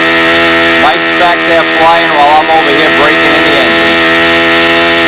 At least we'll relieve the boredom, and we'll be back to the shop on time. Both of these 4-strokes will be well run in by the end of the day.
Back to shop, and we're ready to put this puppy in Tradition. Mike brought over Tradition today, and one of the things I want to do now, I have a 52 that's coming. It's a Magnum. It's not going to be here for another week, of course, and I know this is going to make the plane way too nose heavy, but I'm going to try to do it anyway, basically because I want to get a feel for just how this motor is going to run. Is it going to run upright and inverted?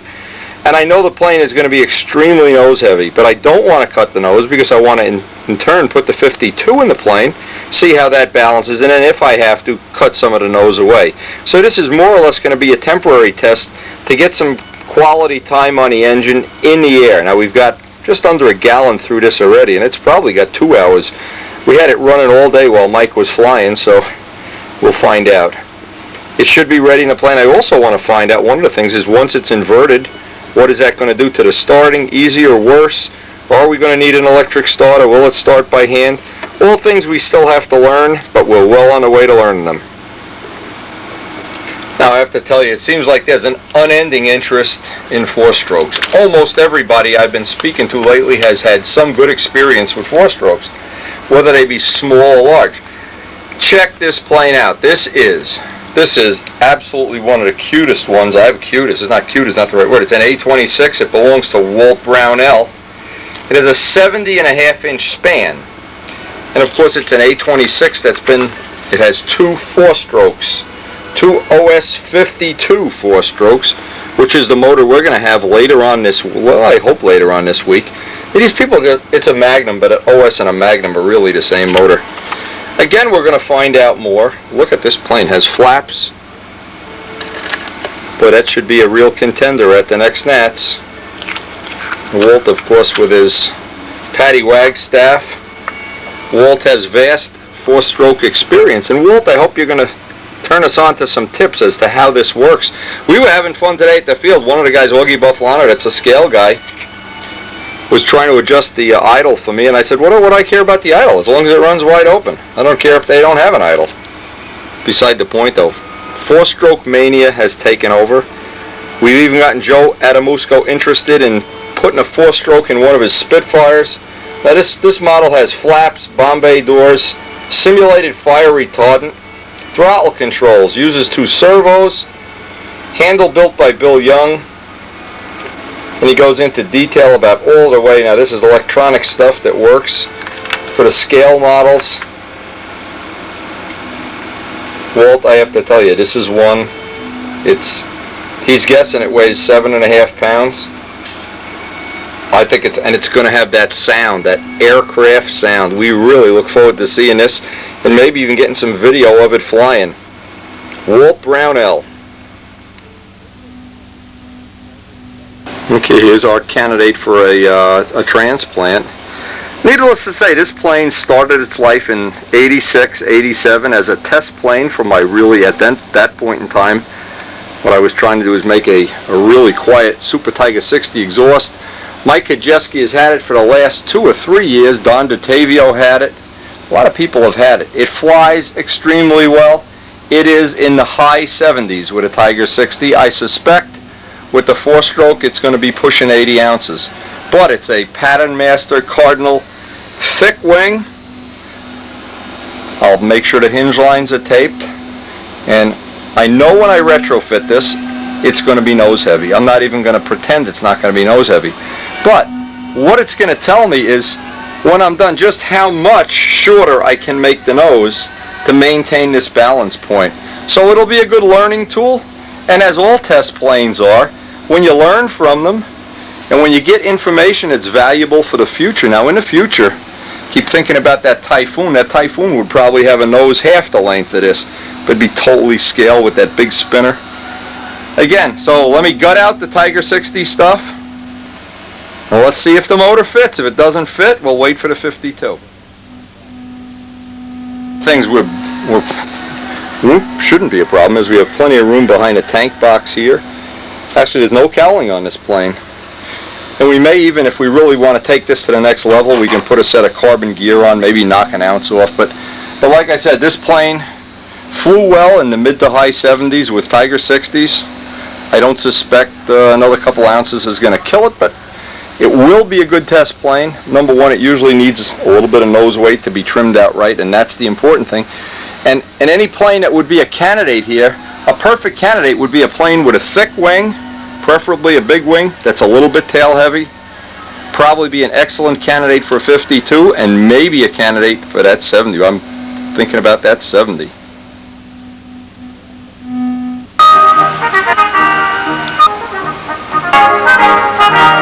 These are the old no cowling noses we built in the 80s. Boy, it took about an old Tiger 60, but that's an old one. Still runs good according to Mike. Okay, we'll see if there's going to be any chance that this is going to fit. One of these retrofit things, what I like to do is put all the original parts. So if and or when we're done with the test, if we want to put it back to a Tiger 60 plane, all the bolts are the right size, the filters and everything fits. It's really a 5-minute job then. You can even put it back in at the field. I always keep it in a sealed bag, and I put a little after-run oil in the engine because we may not use this for a while yet. Still a good running engine after all these years though. Hard to wear these out. As I'm working on the conversion, I get a tape from the World Championships. This is from Percy Atfield. And one of the flights I'm real interested in, I want to see Renee Berger's flight. That's a 4-stroke, and here's Compostelo's 4-stroke. And he has flown right after one of the tuned pipe planes, and boy, what a... You can hear the difference in sound, believe me. It's unbelievable. Anyway, what I'm going to do, maybe at the end, well, not this tape, maybe at the end of one of the other tapes, I'll try to get all of the flights of the 4-strokes from the World Championships. In the meantime, what I did, I took off the flapper. I don't need the choke on this. It's just going to be one extra, I'm going to weigh it, extra weight. And I'll have the carb wide open. I'll wire it open. That's the next thing. I'm going to have no throttle control. Just wire the carburetor wide open. And listen to those 4 strokes go. Anyway, the look is I'm going to have to take some off the mounts. I had to remove this piece just to get this through. And obviously we're going to have to cut a hole for the needle valve. Other than that, and probably a little relief for them piece here. Just a little cutting and filing and fiddling. I don't think this will be more than about an hour of Dremel tool work, and we'll have this in here. We're going to have to take about a 1/16 off of these pads, or just make new ones.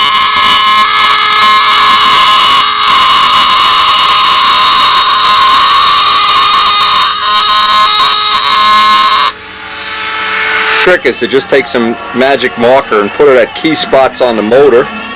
And when you put the motor in place, it picks up the little spots that you need to grind away at. You can see I'm just grinding away with a Dremel sanding drum. And then I'm going to have to, obviously, once I get this to lay as in the spot that I wanted, in the next step is going to be to drill new holes. And we're going to have to put new blind nuts in the top, coming in through the top, and then do a kind of a patch repair on this. Incredibly handy. Once I get the motor that it sits down on the aluminum pads, now I want to get all that dust and aluminum chips and everything out of there. I sprayed everything with the nose down with M600, and this will just get the last little bit out.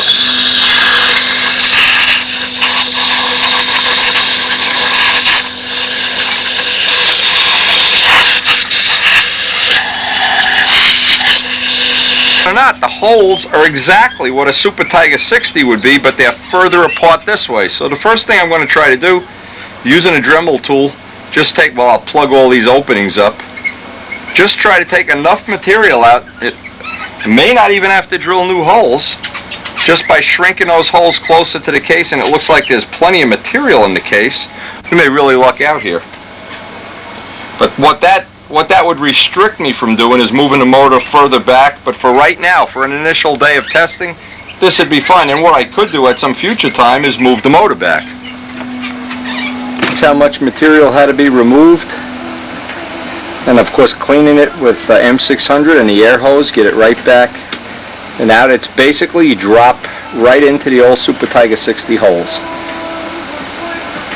And the only thing that's going to be a nuisance is where we got to cut away some of this material for the exhaust. What's going to happen is that back bolt, we're going to have to get in from an angle with a ball driver.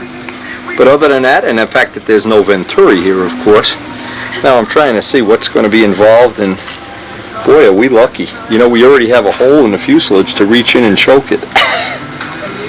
Sometimes you luck out. Anyway, the things left to do, I got to cut a hole for the needle valve. And I got to get a 4-ounce tank.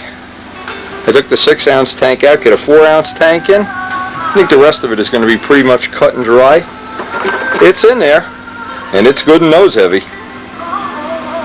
Take about another 1.25 ounces off just by getting rid of the aluminum landing gear and putting on one of our patented carbon fiber landing gear, and that'll just about do it. Now, I don't have a spinner. I have to find out what size. This is an oddball thread size, and I can't really put a spinner on yet. But I want to run it, assuming we get some air tomorrow. I want to get it running, and I would guess the only thing that's kind of sloppy, and if this works out, because I want to do the 52 in here also, is I'll make a piece of balsa here, around here, fit that in, and get some kind of a lightweight. Got to find out what size that shaft is. That's bigger than a 1/4 But anyway, just getting some wheels on here, check the prop clearance. This was a couple hours of relatively easy stuff, and then I want to get a total weight on it. And again, see just how close my notes are in my little database. And maybe tomorrow get out here and fly this guy.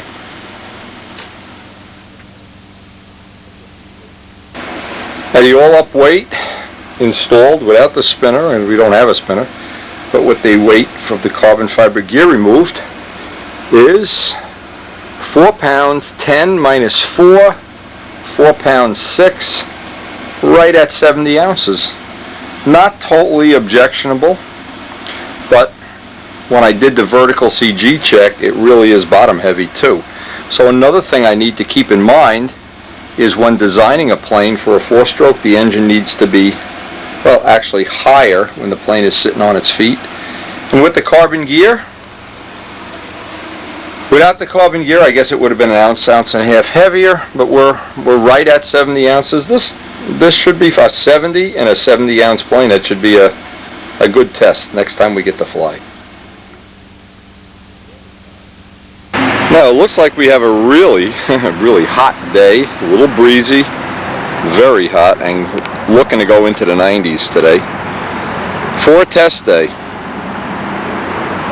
One of the things that worked out, if you look down in here, you'll notice this hole that already was in the plane, you could reach in and choke the engine if you have a little baby finger or prime it. That just worked out that way, but I don't... If we were going to build a plane from scratch, I'd probably put that hole right in there or redo the carburetor somehow. And what I did, I ran down to the hobby shop this morning, the local hobby shop that sells RC stuff, to make 4 different headers for this engine that go back into the body. One goes up, one goes down. I ordered all 4 of them because I just don't like the way, obviously, the way that's going to look. If I was going to use this in a real plane, you know, a contest plane, I would want to route that in. There's a cosmetic piece that I have to make, and at some future time, after I get done testing all the engines I want to test, I'll fill this in with a piece of balsa wood and finish it off. Fill in the old needle valve hole. These are relatively straightforward things. But the one thing I couldn't straighten out last night, and I left one piece out of the puzzle, and this is what happens when you don't think, you know, you're working long and late. You don't think of this. Vertical CG is terribly bottom heavy. So what I did is, even with the carbon gear, what I did, I was going to initially put on a pair of glass wheel pants. I let them go. I put on, and you need 2¼ inch wheels at our field because it is relatively rough. But if we were going to a paved circle, I could use 1¾ wheels, and I've used those narrow wheels, same as I use on Strega and on the they're electric, Dave Brown electric wheels. They're about the lightest 2¼ inch wheel. But one of the reasons the vertical CG, see the CG front to back worked out, well, it's nose heavy. Let's just leave it at that. But the problem is that the weight is down at the bottom of the plane now. Very similar to when you retrofit a tune pipe into a 60 plane, it screws it up a little bit. And the fact that we don't have the weight at the top, the spinner, makes it even worse. So one of the things I'm going to want to do, you know, just calculate in my mind is, again, the next plane, nose needs to be shorter. If I were to build a plane from scratch for a 70, and that Typhoon again would be a good choice, is move the motor back. And another choice is to make some kind of giant extension unit. Don't like that. That's not a good choice. And to come up with some kind of, now there's some kind of an oversized thread on here, and I don't have any nuts that size. So I'm kind of going to have to live with the fact that I don't have a spinner here for a while, and maybe not forever if the plane is that nose heavy. But the first part of this I brought out my whole box of props. These are 14.5 rev ups. They're all pitched a little differently, and these are props that spent their whole life running on Super Tiger 60s. So I figured that would be a good place to start for the initial runs on this. Again, the cosmetic part of this I'll take care of once I actually see if we're going to have a lot of future here. Right now it's just wide open and gutted. I'm just going to take a wild guess that you could put a 70 in any plane that had a Tiger 60, assuming you were willing to drill a few holes for the cowling. And one of the things that was a little bit of a problem was when you put the header on, the header has to be on the engine when you put it in the plane. You can't spin it around the way it attaches to the engine. Kind of a little bit of a problem you have to deal with in designing the cowling if you're designing from scratch. But in the meantime, you can see the flags blowing around. And supposed to have a really hot day before we get a whole lot going here, the wind gets unflyable. I just like to get some ordinary runs on the engine. Again, I have an ordinary Brodak 4-ounce tank in here to start with. It's shimmed right up on the mounts. I have no idea where it's going to shim out. This will be the starting point. And the main thing I want to do is get some fuel through the motor, hopefully a whole gallon today if the weather holds. But I'm going to be using all 2-cycle fuel until I use up a gallon of fuel. The first gallon, now this is a trick the RC people have passed on to me, and several of them have told me, don't run the motor when it's new with 4-cycle fuel. Run the whole first gallon, either a 91 or a 70 or a 52. Run that first gallon, and seems like it's a good tip. And I'm going to use the PowerMaster GMA 5% fuel for that until I use up a gallon of it.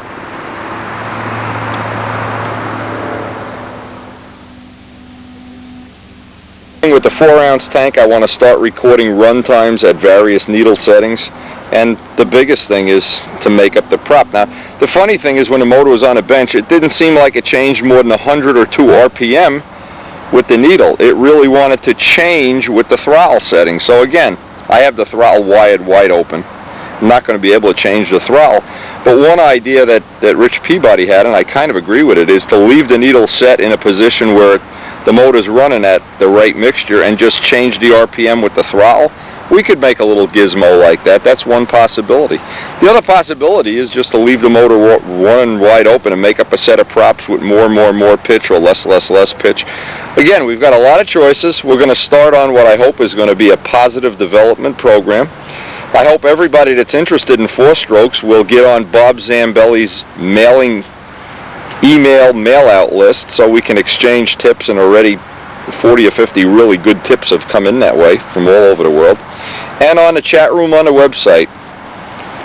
Let's see if we can get a flight here.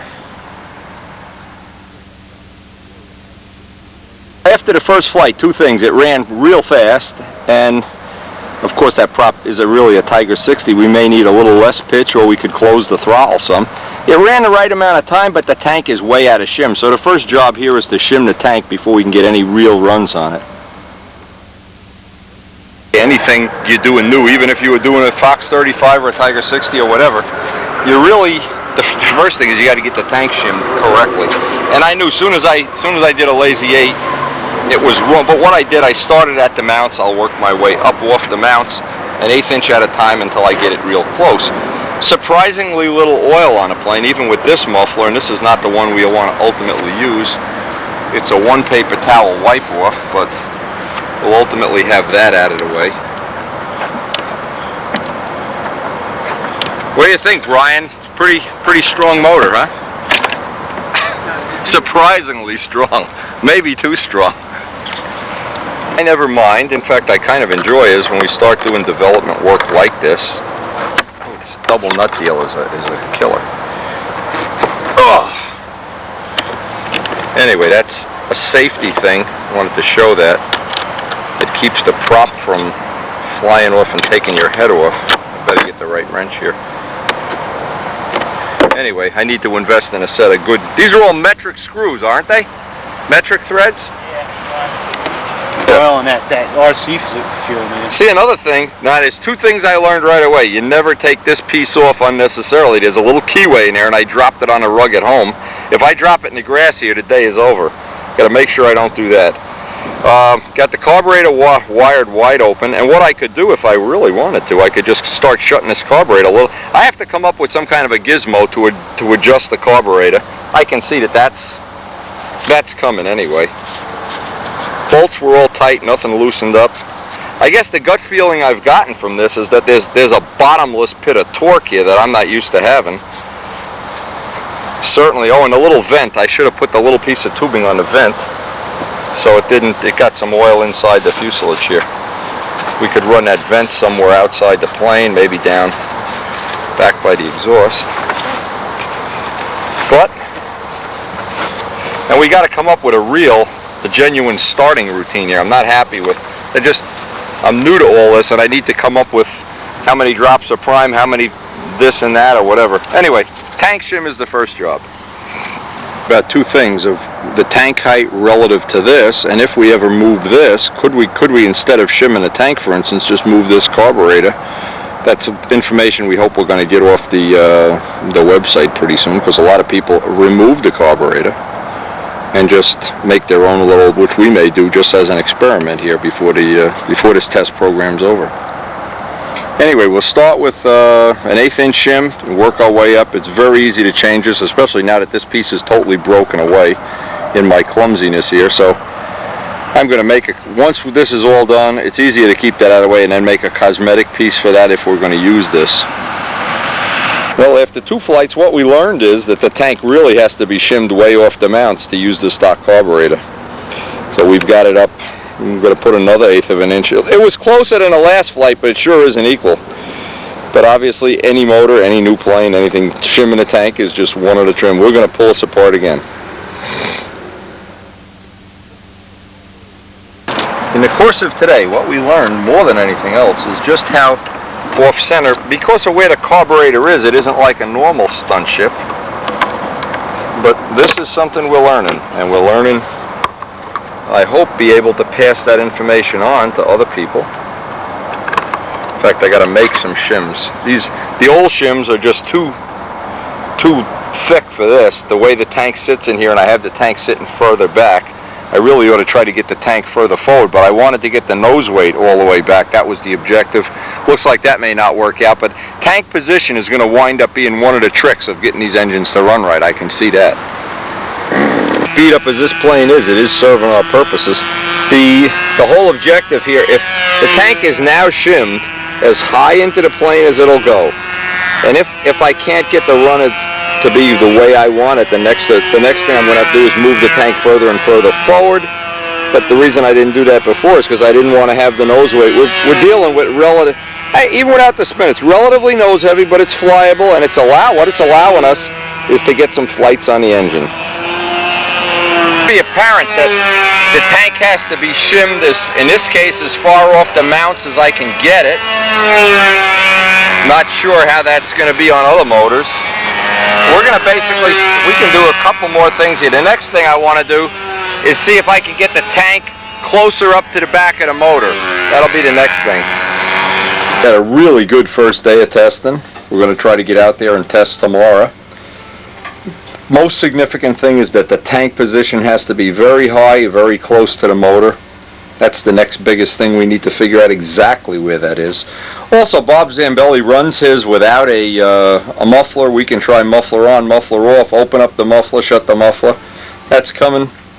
But what I wanted to do is, before this tape ends, and we're right at the end, I wanted to put on some of the footage from the 4 strokes that are at the World Championships, and one of them, I'm just going to splice in a little bit of this footage. It's about an hour and a half long, and I can pull a little piece out for each one of the upcoming tapes that deal with Miss Ash. And I hope you find this information interesting, and while we're all developing 4 strokes, seems like a lot of people are anyway, let's share the information. Be sure to contact Bob Zambelli, get your name on that email list so you can stay up to date on what's new. And let's take a look at Luciano, I can't think of, Compostello. He ran a 4-stroke at the Worlds, one of many people that did. And his flight, just a sample of, this is footage from Percy Atfield from the World Championships. Thanks for joining us. Luciano Compostello, 75 years old, still flies for Italy. Flies a 4-stroke engine, while everybody else mainly flies 2 strokes.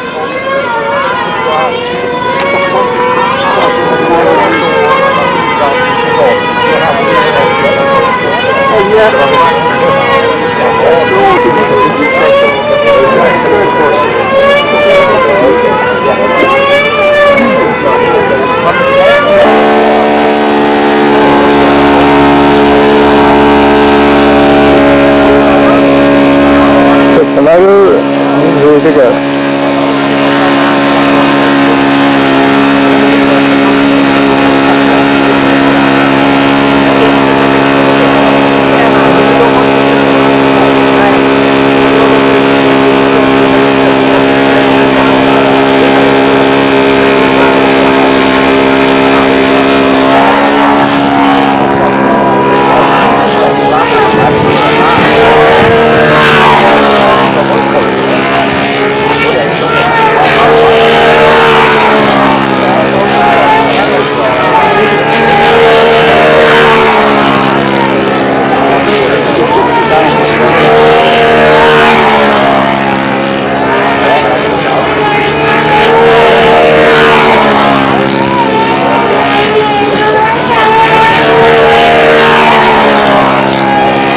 First maneuver will be the reverse wing over.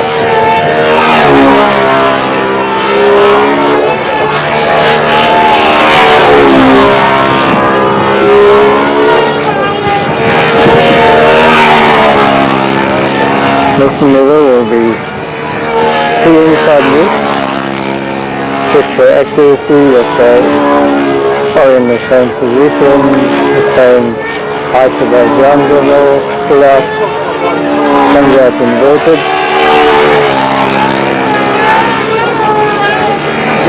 To 3 laps, and from the lap onwards, you get scored for 2 laps inverted.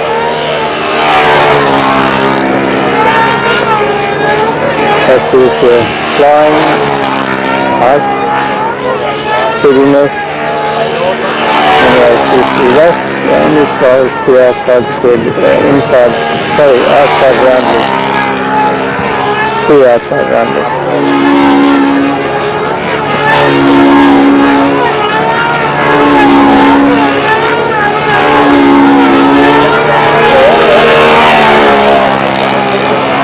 So that's inverted, and now flies to inside square. Just for accuracy in squareness, size of loop, but the different legs are the same size, the full outs at the same height, and the same with the outside square leg.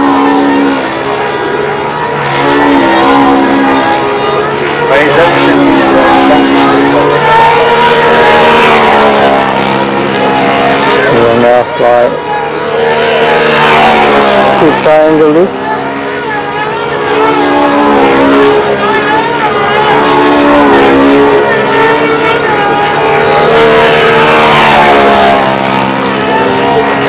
Horizontal 8.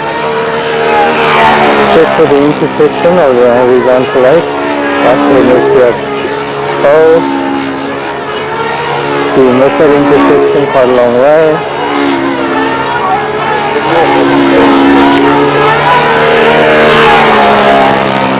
And then I'll fly to horizontal square 8 again at the intersection, so for level height, stops.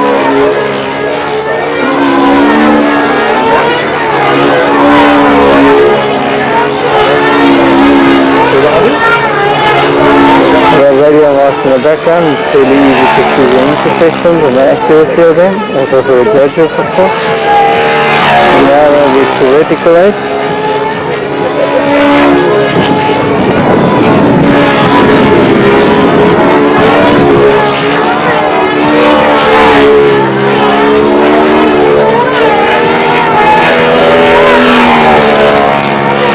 Followed by an hourglass maneuver.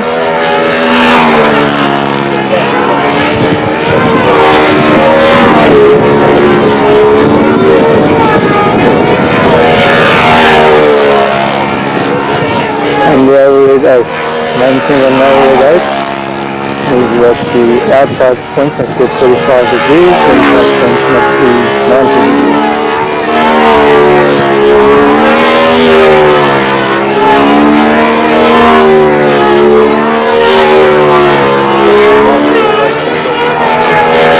Followed by 47. And it's overhead for intersection of foot, vertical as well as horizontal intersection. Horizontal, vertical.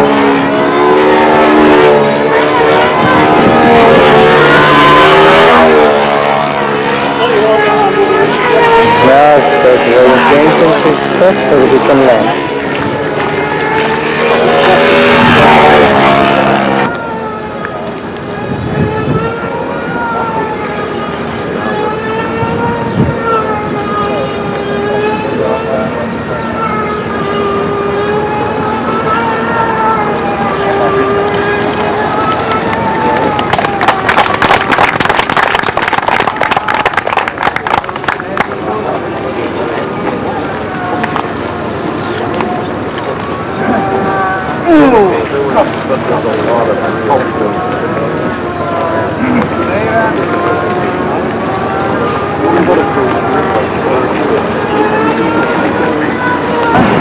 So we have Jade Rollins, Rostam Dagmore and Keith Mechanical. Jade is a junior from South Africa and he's up to fly next. We'll be entering the circle.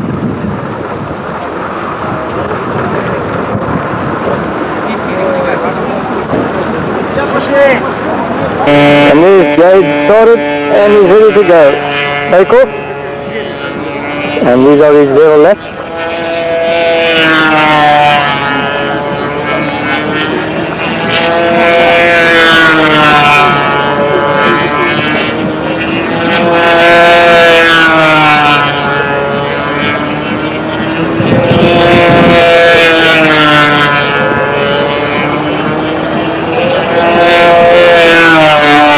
Reverse wing over.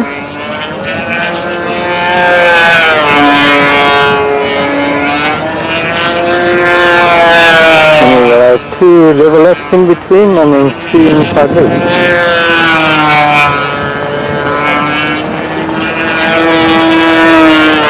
Just 1.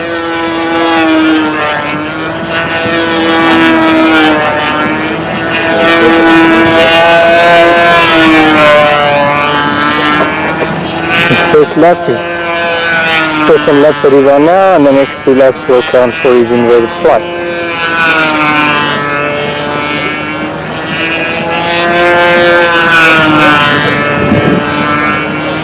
Then 2 spare laps,